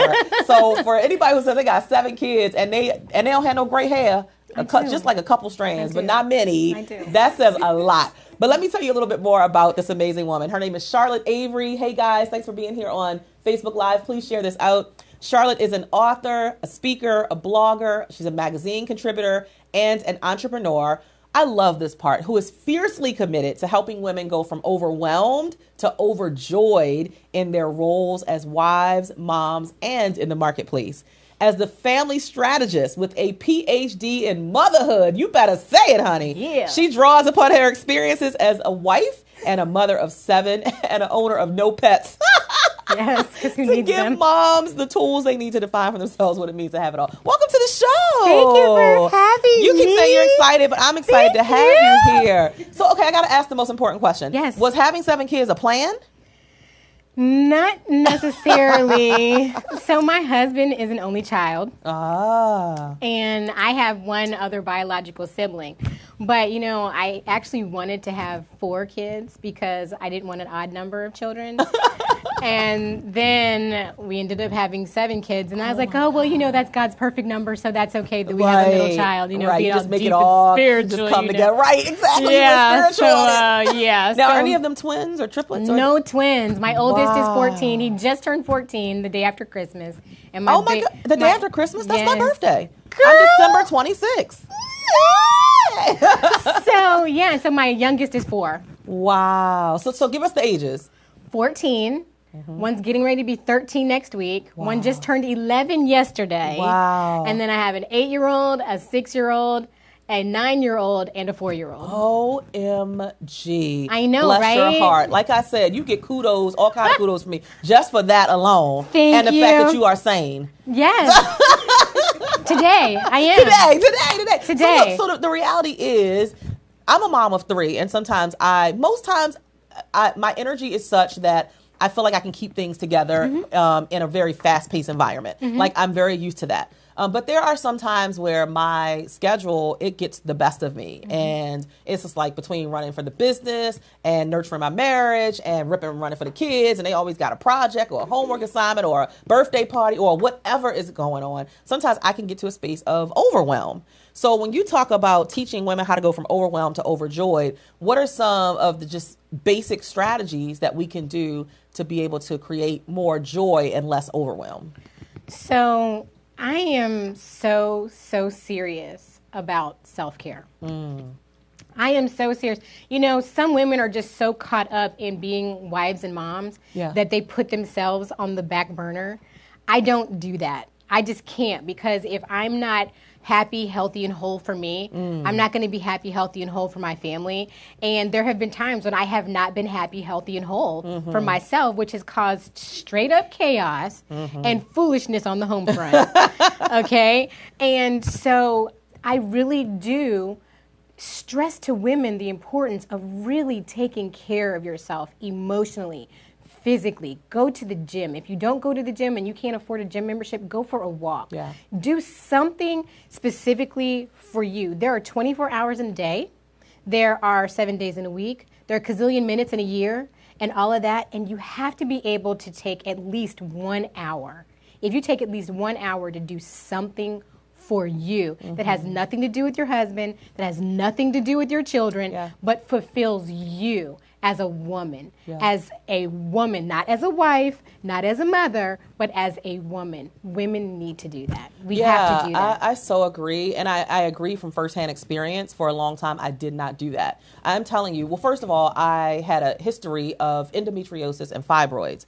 So for my entire adult life, I was told I would never have kids. Wow. And then magically, God had a different plan, and I get blessed with these 3 children. My first child, Jayana, she actually was a preemie. I actually was on bed rest the entire pregnancy. Wow. And so many times we thought we were going to lose her. Like when I say she was our miracle, she was truly our miracle. Wow. And I ended up having her 11 and a half weeks early, and they, shipped me up to Hopkins where I delivered her, where there was the NICU, and she stayed there for a couple months. And then, the second child, when you have one preemie, they assume that you're going to have another preemie. So I was on bed rest again for another 9 months. Wow. Now the difference was with Jayana, I was on bed rest in the hospital.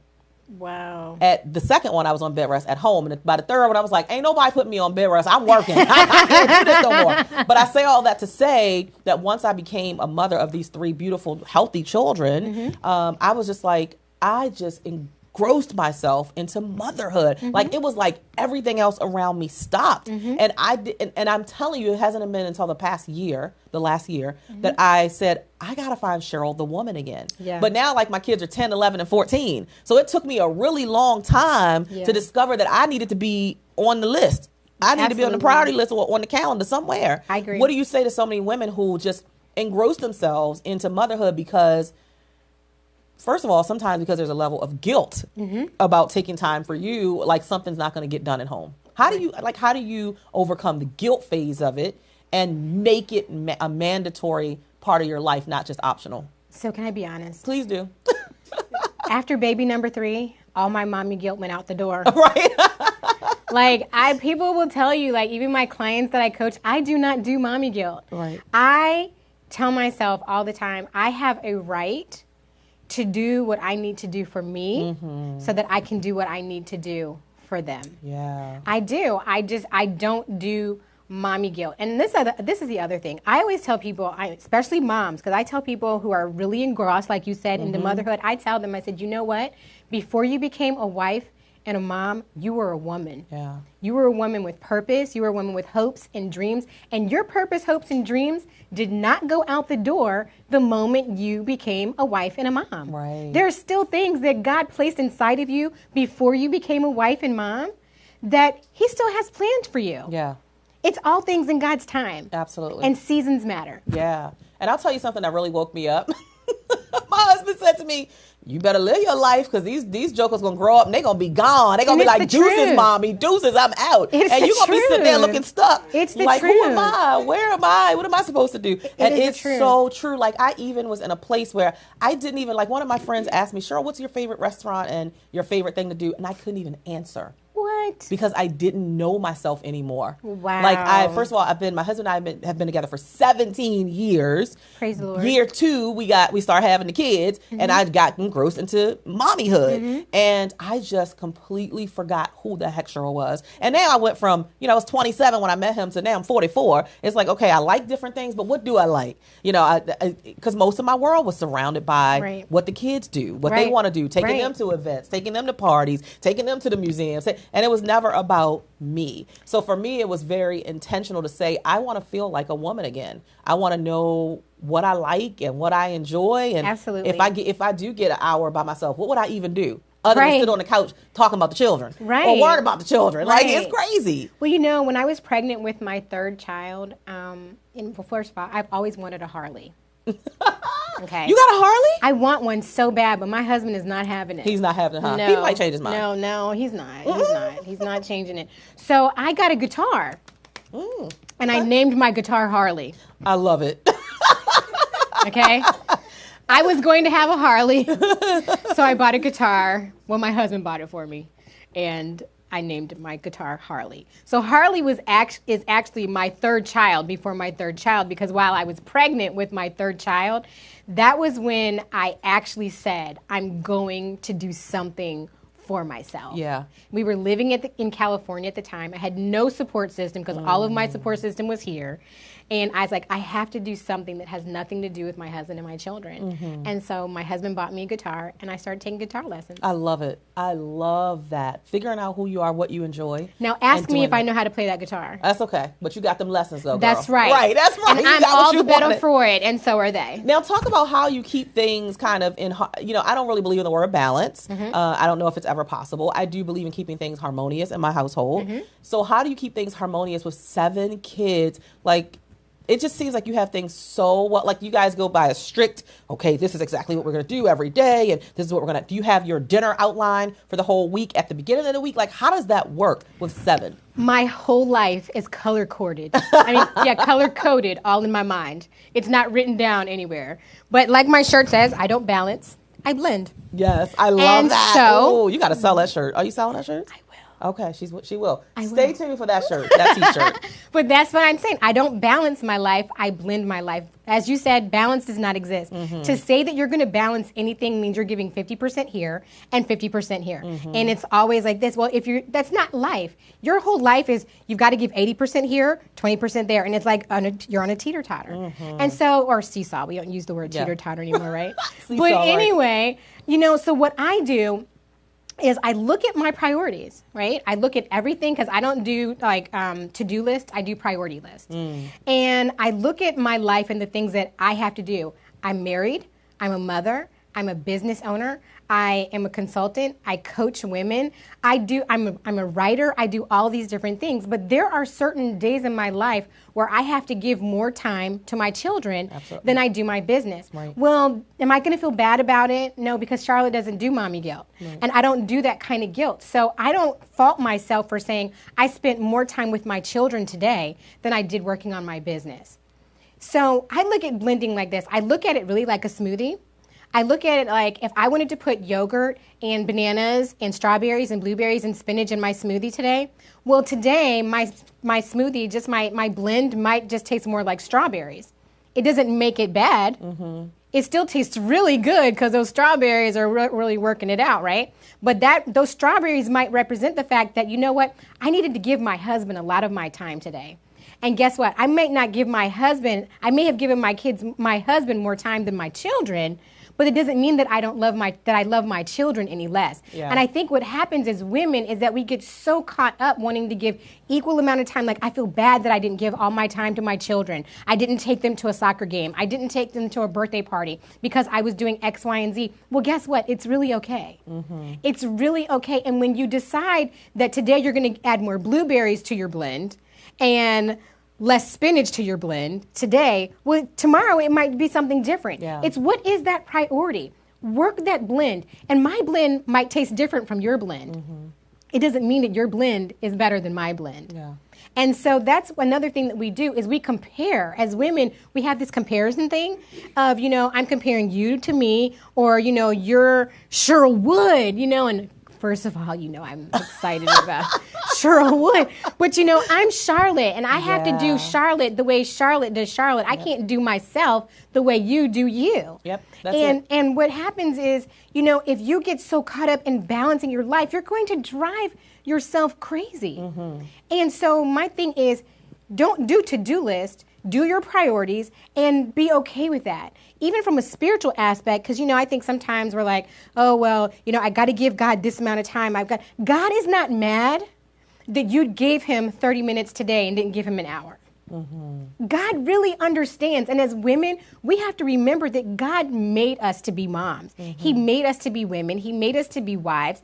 And so he knows all the things that he's given us to do. Yeah. You have to know your season. Yeah, I hear in that the whole conversation, I think one of the things that I'm hearing in that is the importance of flexibility and understanding that one day doesn't have to look like the other day, and your life doesn't have to look like the next mom or the next wife or next woman's life, that it has to be specific to you and what is priority on your list for that day. Absolutely.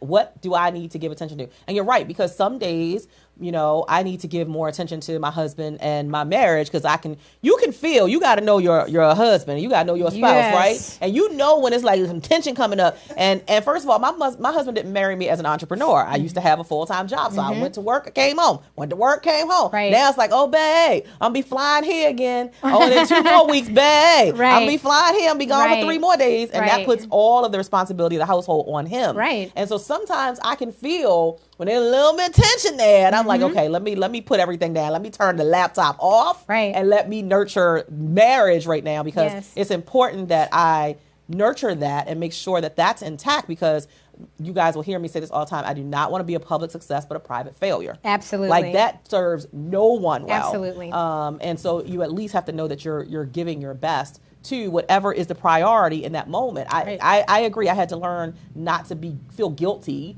because I was giving more attention to one thing over the other. Right. There are times when my children and my husband take a backseat to my business, and there are times when my business takes a backseat to my husband and my children. And Last that's weekend. okay. Yeah, and that's okay. And that's I really, think that's what we need to add to the end, and that's okay. And that's okay. Yeah. You know, so when people ask me, Charlotte, how do you, I mean, and I'm telling you, it never fails. Like every week somebody's like, you're a wife and mom of 7. Like, Right. oh my gosh, like Yes. how do you balance it all? And I tell them, I don't balance, I I blend. you know, I mean, and it really is the truth. But just talking about marriage, so, you know, I created a group on Facebook called Marriage Bed Bliss. And that group now has over 1,000 people, married people in it. And all we talk about is marriage and sex. Because married people should be having sex, okay? So, Well, can I say amen to that? but one reason why I created that group is because of the number of women specifically who were like, I'm so overwhelmed. I don't know how to like be a wife and a mom and then be this sexual being for my OMG, spouse. that's so true. You know, and then like if you're a wife and a mom and you've had like multiple children and then your body parts get all up in it, then you're like, I don't really think I want you touching my body parts right Like now. this. Can we get any darker? Yeah, you know. I mean, so that's one reason why I created that group, you know, is because marriage, I mean, it's important and you've got to know. You got to know how to nurture that thing. Yes. You know what I'm saying? I love And that. I so- love the open dialogue, though, Yes. because that's so important. It's It real. is. It And it's is. so funny because I used to hear people say all the time, and this is usually people who were not married and didn't have kids, who Right. always had an opinion about something. Right. Well, you know, I don't understand why these women, you don't have kids, they let themselves go, and they did. Look, shut your mouth up if you ain't dealing with it, because it's a real, when you talk about blending, that thing is real. It and you have is. to make a decision It is. that, you know, every part of my life is important, but they can't all be priority at the same time. Right. And so I love that, and I love that they're having that open dialogue Right. about nurturing marriage and what's required. I mean, I will never forget. I think we have a phone call coming in. Hey, you're on the show, Impact the World. Who's calling? Hello. Can you hear us? Okay. Well, thank you for calling. Yes. Hello. Hi. Hi. Hey, I don't know if you know this, but you're on the show live. Did you have a question for Charlotte? Did you have a question for Charlotte? Oh, no, I'm just listening. Okay, great. Well, we're going to send you over to, if you jump on your computer and go to voxwave.com, VOXWAV.com, because right now you're on the live hotline. Thank you for calling in, though. Okay. All right, thank you. Yeah, sometimes people think that the the number is a line to listen to, but this is actually internet-based. So you have to just jump on www.voxwave.com. Or, of course, we have folks who are with us here on Facebook Live. But yeah, so I love that whole concept of having the open dialogue and about the intimate things as well, because look, the reality is life can get overwhelming. Oh, absolutely. And everything you have to do, you just sometimes feel like, look, I'm tired. I don't feel like doing nothing. Right. By the time you finally sit down, Right. and then your husband looking at you with the sexy eye, you like, Right. look, You're like, I close know, your eyes. right? Just close them. Keep them closed. Go to sleep. I'll catch you later. Keep it close. So look, I know a lot of couples who have date nights. Mm-hmm. Is that something that you incorporate in your household, date nights? Yes, and I live for date night. Oh my gosh. Okay, how often do you do it? So we try to do date night every 2 weeks. Okay. Because our life is just so crazy with all of our kids and their activities. Right. But some of them we do away, and some of them we do like a staycation at home after the kids are in bed. Right. Thank God for bedtime. Yes, Lord. But yeah, so we do that, and then like quarterly, we try to like when they have like the 3-day weekends and stuff like that, we try to check into a hotel and just really get away from the children and just really be able to reconnect and stuff like that. Now, and how do you do that, though? Do you have a support system? Oh, my now? gosh. My support system is so amazing. Oh, that's awesome. And that's the other thing. You have to have a support system. Yeah. You can't be, first of all, you are not in motherhood by yourself. How do I know? Because there are a gazillion moms in the world. Right. That's the first thing. Right. So you're not in motherhood by yourself. Right. You have to find a really great support system. We are so blessed because my mom lives very close by. Oh, that's such a blessing. Yes, it is. Because, you know, it's sometimes with the community thing, right? Like, I get that, and I get that we should all have community. And you can speak to this because I want to hear your opinion. But we live in such a crazy world now. Yes, I we am do. always maybe a little paranoid about, like, I'm just not leaving my children with any old body. Sometimes it's family. And I'm not saying Yes, you're absolutely but you just right. have to be That's so real. cautious. Yes. So I'll be very honest. One of our challenges has been getting away. Like, I was just thinking the other day, I said, wow, the last time my husband and I went on a real vacation of any kind, just the two of us, was 10 years ago. And that was because he turned 40. He'll be 50 this year. Literally, it was 10 years ago. He was turning 40, and we went on a cruise. And our kids were they were babies. And we left them with, I think, my mom and my sister. But we have not been on a real vacation without the kids in 10 years. And I think it's partially, number one, we really don't have a strong support system. But then when you think about getting a support system, it's like, what are some of the things that you think about and look out for so that you're protecting your children? So this is the thing. We have my mom who lives close by. Yeah. And the other thing that we're blessed with is that their godparents live close by too. Right. They have 2 sets of godparents that are actually in this area. And then they have another set of godparents that's actually in California. So what we do is, like my mom, if my husband, and this is the other thing, my husband and I, we try to take a vacation every year together away from our children. Wow. For 7 days. Wow. Yes, yes. Shay, I need to take some lessons from you and some notes and some more stuff. Yes. I mean, you have to do it because you have to be able to reconnect about life, about each other. And this is, I laid down this rule, like for my husband, like when we go away for a week, we spend 1 day talking about the children. Right. And then we don't talk about them anymore. We don't. We talk about everything else that just pertains to us in life or whatever. Yeah. But support systems, you're right. You have to have a place and people who are safe. Yeah. And not everybody is safe. And you said this, not even people in your family. Some of them are not safe people. Right. So then what does the person do whose family members may not even be safe people? Well, you take your kids on your trips with you, right? But what if you have somebody who you really like, know, and trust, who you can actually say, you know what, I won't let my kids be with them for a week, but let me just do a trial run and see if I'm okay with them being, okay with my children being with that person for a day or 2, and see how that chemistry and that dynamic works. Yeah. But it's really, you have to be so prayerful, you have to be so careful, and you've got to really be discerning about who those people are. Who are really those people in your circle who you can swap date nights with? Yeah. I think that's a great idea. I do think it's very about being very intentional and strategic and being observing and paying attention and, like you said, discerning and also praying. So I think it's absolutely doable.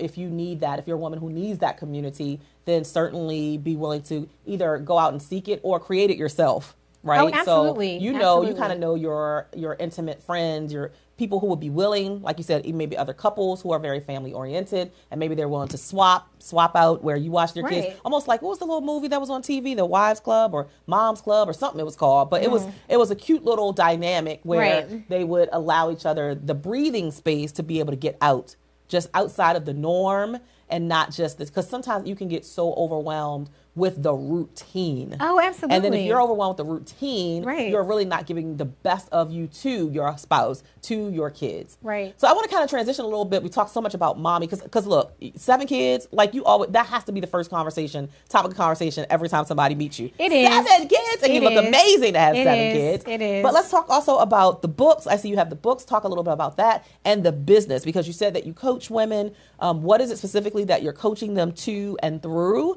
Talk a little bit about that and talk a little bit about your books. So as the family strategist with the PhD in motherhood, women, they come to me, they're like, oh my gosh, you have 7 kids, you're a business owner, like how the heck are you doing all of this? And so my job is really, like you said in my introduction, is really to help women and give them systems that take them from being overwhelmed to overjoyed in marriage, motherhood, and in the marketplace.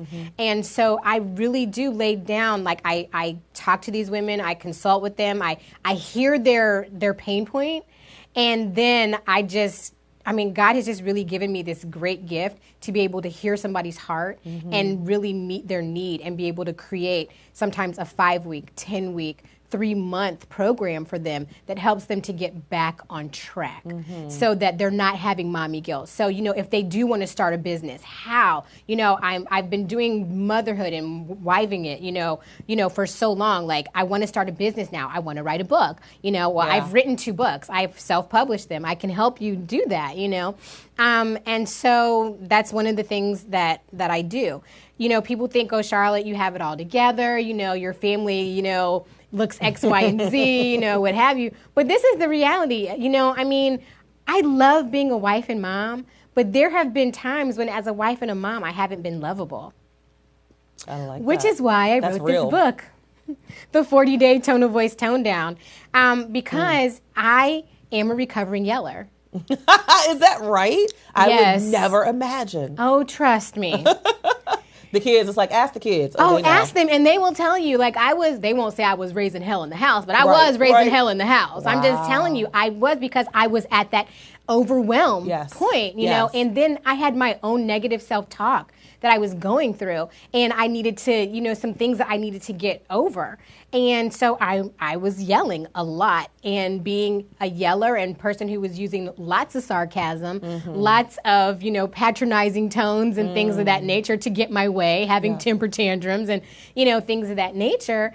I really came to myself and said, I really need to get myself together before I end up being divorced and a single mom or what have you. And I ended up writing this book. But this book actually came out of the fact that I did a challenge on social media that wasn't really supposed to be a challenge. It was really me just telling on myself, saying that, I took to social media. Right, we do. That's what we do. Exactly. And I said, I've had this problem of yelling. And so for the next 40 days, I'm going to challenge myself not to yell at my husband or my children or whatever. Wow. And unbeknownst to me, I'm telling on myself, and I was just being transparent about me. And people were like, when are you starting? I want to do this with you. I love it. So you started a whole movement. I started a movement. Yeah, right around something that was personal to you. Yes. And I think that's the beauty of telling your story and sharing pieces of you authentically, is because there's always somebody else who's going through something similar. And it shocked me, Cheryl. Yep. I was like, I didn't ask your permission. Right. I don't need you to do this with me. I got this, right? But so then I ended up doing a closed group on Facebook.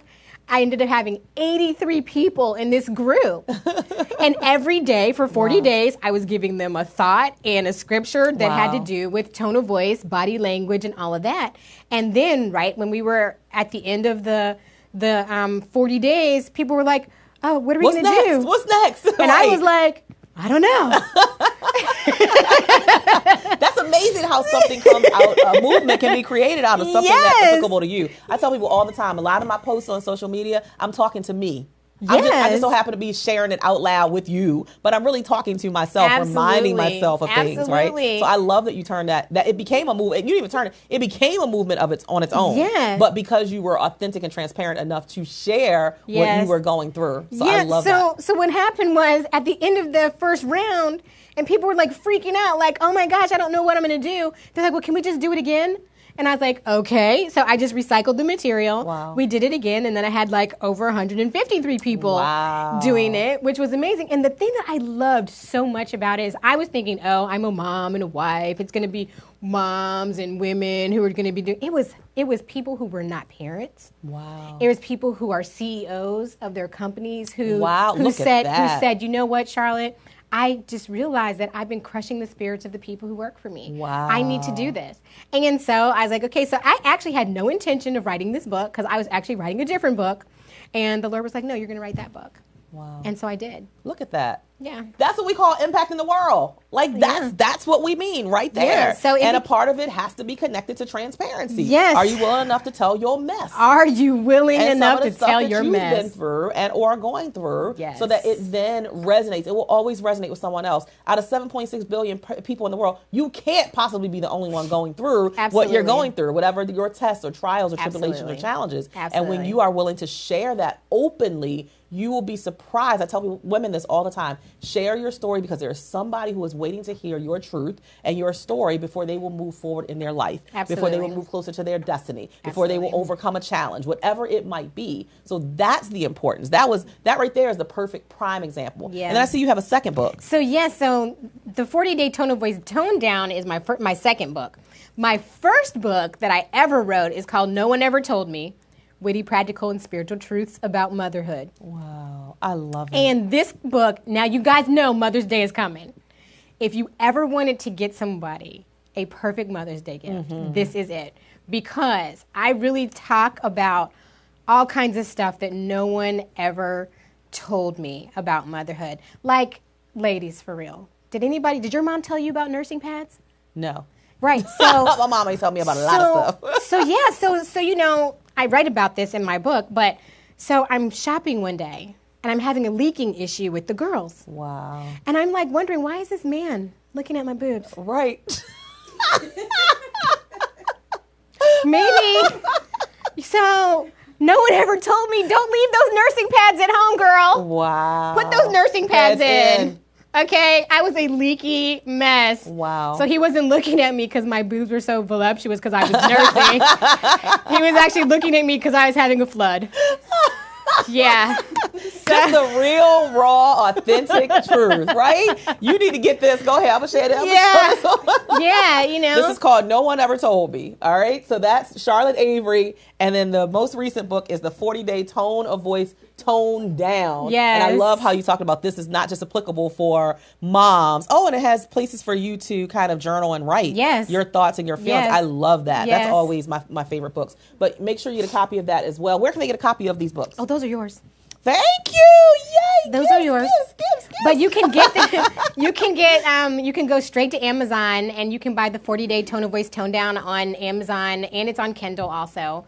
And No One Ever Told Me is on my website at beingcharlotteavery.com. beingcharlotteavery.com. If somebody would type that in. Thank you so much, Darlene, for being here with us. Dom Lee, Ladrine is on. She still, look, Ladrine just can't get enough. She's talking about not a recovering yeller. Right? Oh, yes. Oh, yes. Rhonda, thanks for being here. Charles Johnson, thanks for being with us. Vincent Lewis, thanks for being here. DeQuinia Brooks Jackson, Shawan Reed, Michelle Hammond. Someone said, I'm loving the creativity and inspiration. Sherry, Riri Edwards, Susan Key, Keena Tiani, Melvin Thomas, Robin Rogers, one of our platinum partners. Thank you for being here. Thank you guys for being here and engaging in the conversation. Please share this out for all of the wives and the mommies who are doing something very similar. They're creating not balance, but they're blending. Right. I don't balance, I blend. That shirt is coming to a store near you, or at least online near you very soon. Yes. Stay tuned for that. This has been such a wonderful conversation, an enlightening conversation. So important for women to remember that you were a woman before you were a wife and before you were a mom. And I just love that you are teaching us how to get out of that place of overwhelm into being overjoyed in motherhood, marriage, and in the marketplace. That resonates so deeply with me. And we need it. And that's why every one of you have to share your unique gift, because somebody is waiting for it. That's right. And if you can manage it, if Charlotte Avery can manage it with 7, come on now, what's your excuse? You need to get the books, read the books, so that you can get some of her witty and practical truths, so that you can also make sure that you are blending. Thank you for being with us. How can people connect with you one more time? Oh, people can connect with me on Facebook at Being Charlotte Avery, on Instagram at Being Charlotte Avery, and on Twitter, tweet, at Being Charlotte A. All right, so at Being Charlotte Avery and on Twitter at Being Charlotte A. We're going to take a 1-minute break, and we're going to be right back with our closing amazing spoken word artist. Her name is, we call her Testimony Lyrical Artist. We will be right back in 1 minute.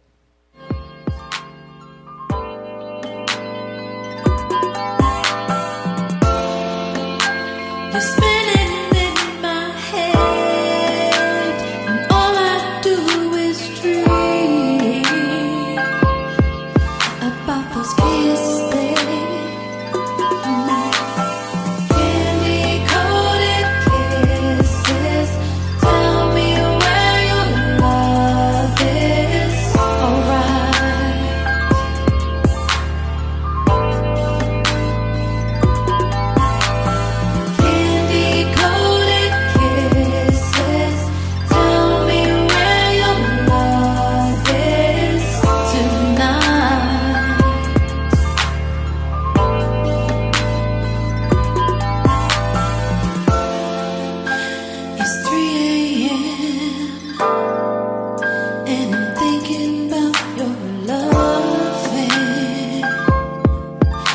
that you make to me.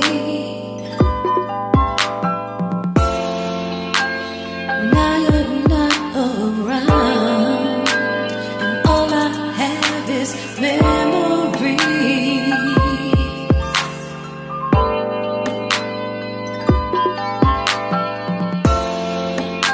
You're spinning in my head. All I do is dream about those kisses, baby. Candy-coated kisses. Tell me where your love is. All right, we are back. We're about to close out. Every week, you know that we have typically a poet or a spoken word artist who joins us. Before I introduce her, I do want to let you guys know about something that's just so exciting for me.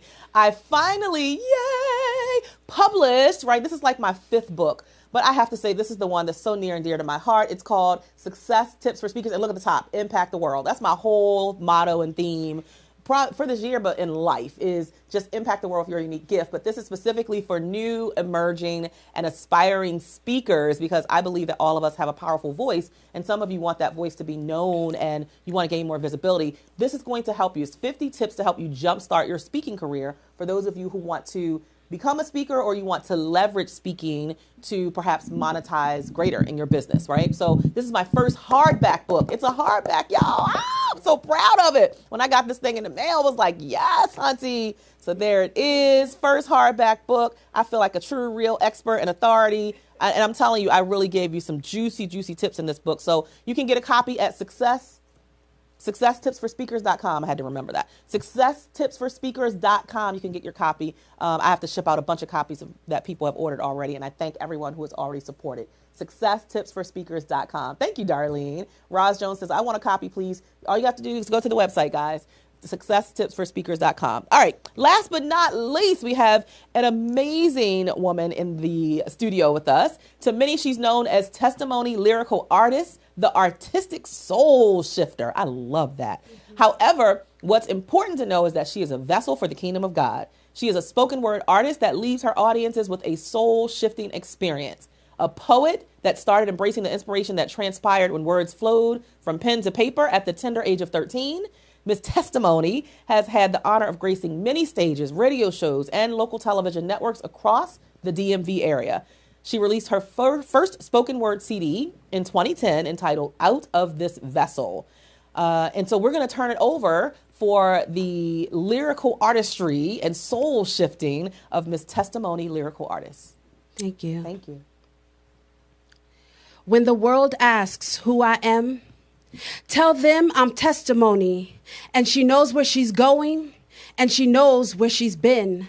You see, because I was born anointed, divinely appointed to be the vessel that he created me to be. Oh, how bad I do want it. God gave me these gifts. Now I'm ready to flaunt it. The devil rears his head and I'm ready to stomp it. Negative energy, I spit positive after I chomp it. And haters try hard to get to me, but they really don't want it. Cause they see angels all around me. I'm spiritually guarded. And he knows what I'm about to do before I even start it. Clay I am, and he is a potter, never forsaken because he is my father. Lead me astray, I'm telling you, don't bother, because I'm walking in his glory. I'm about to catapult farther, turn my life around, and now I'm better. There's peace and blessings in going into the next level.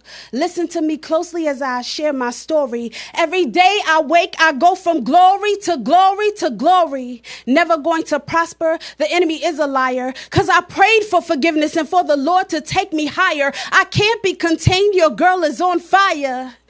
No, let me slow it down one time as I change my tone. When I think of all he's done for me, I feel that fire in my bones. When you look at me, forget what anybody else told you. I stand here to let you know that I'm a Jesus Christ soldier. Nothing like the presence of the Lord and giving him praise. I'm living to do his will for the rest of my days. I'm constantly blessed and this world can't take that away. See, I know about the day the price was paid, how Jesus Christ died for me and rose in 3 days. The word shows us Jesus forever reigns, which should should be enough for you to want to shabak his name. My riches is not in trying to find fortune or fame. The kind of wealth I possess, a dollar bill cannot obtain. Salvation is a choice for you to make, so stop trying to find somebody to blame. It's not God's will that any perish, so to ignore him is truly a shame. My days are ordained, and by his word I sustain. My sanity I maintain. Take that step and I promise your life will change. Asking Jesus to come into your heart is the first thing to claim. No, it hasn't been easy and I have been challenged.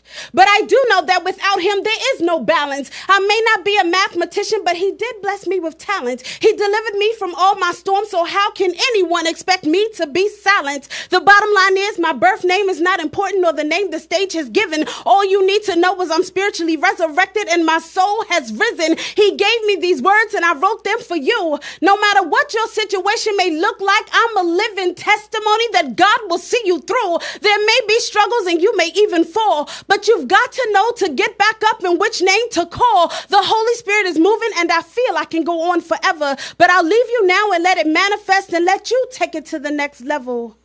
Thank you. Woo! Y'all, and I'm trying to get better at this poetry thing.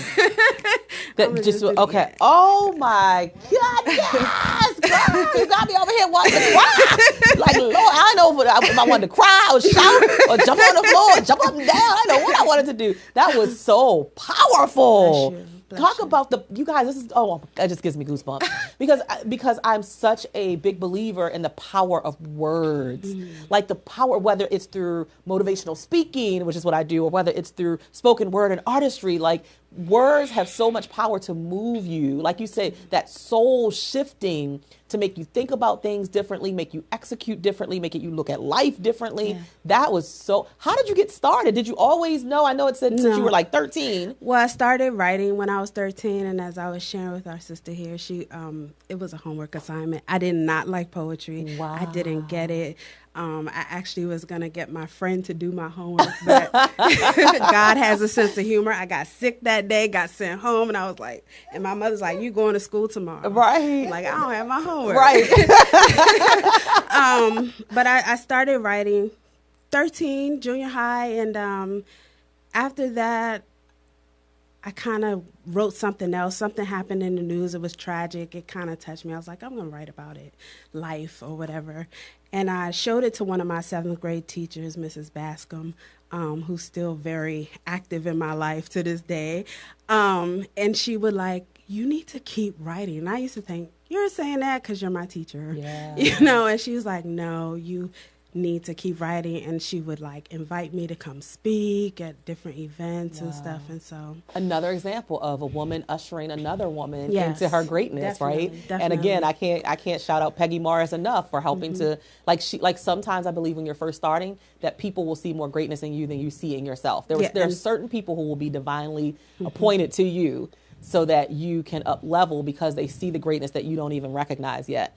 You are very, very talented. My life. Yeah. Not seeing and not really understanding, like when people say like, you're amazing. And you're like, but it's just me. Yeah. I think we probably all have experienced that at some point. So it's like, my life. It's like, okay, but I'm just Cheryl. But it's like you do have to just give God the permission to use you and work through you, and he's elevating you, and you have to be willing to stand in the elevated position, because when you're in the elevated position, it's not about ego, but it is about transformation of other people. That's it. And so I had to learn that because I'm a very humble spirit. Like I could just like when I get on stage and I'm as a speaker, my Sasha Fierce comes out. Right. Like it's a different woman, right? It's like yeah. But behind the scenes, I'm pretty low key and just kind of sauce. And you see in the same way, right? So it was very hard for me to get into a space where people saw me at an elevated position because I didn't want to be seen that way. And it's been women like Nicole Mason, I got to shout her out, who are my prayer warriors. And Peggy Morris, who encouraged me, no, you can't back down from the elevation that God is allowing you to experience because it's not for you and it's not about you. That's it. It's really about the people who are going to be touched by the gift that you're sharing. So I share that with you as from one woman to another who I could really be fine being behind the scenes. But I know that's not where God has positioned me. So fantastic. And that has been my story. And there was a period where I stopped writing. Wow. Because I was told like, no, you can't be a writer. You'll never make a living doing that. Right. And so as a child, I took that because of where it was coming from. You know, it held weight. And so I stopped writing for a while. And then a couple years later, I tried to write, and I couldn't write anything. Wow. And I literally wept and was like, God, if you just give it back to me. Give me the juice again, I promise, God. like, I would do it for your glory. So, like, I wouldn't do this if it was up to me, but because of that experience, I'm like, I have to. Yeah, and it's so much bigger than you. Just always remember that. Well, thank you for blessing us. We're at the end of our show. Thank you for being here. I'm gonna connect with you and stay connected because I'm thinking maybe I can pull you in to be a part of my conference. Like the power with which you just articulated that message. Women need to experience that, and just it delivers a place of healing and hope and that spirit of I can do anything. We need that like on a daily basis. Like I need you on a CD putting you in my car listening to you. So how can people connect with you? So on Instagram, Facebook, Twitter, Testimony Lyrical Artist. We're relaunching our website, www.covingtoncreativegroup.com. Fantastic. You guys make sure that you connect with her, show her some love. And thank you again for being here with us again today on Wednesday. We're here every Wednesday on Impact the World Radio, every Wednesday from 12 p.m. to 2 p.m. Tell a friend, tell a friend, tell a friend. If you know about something good that's positive and empowering, you should share it out. So thank you to everybody who stuck with us on Facebook. They're saying powerful. They're giving you the snaps on Facebook. We will see you here next Wednesday at 12 p.m. That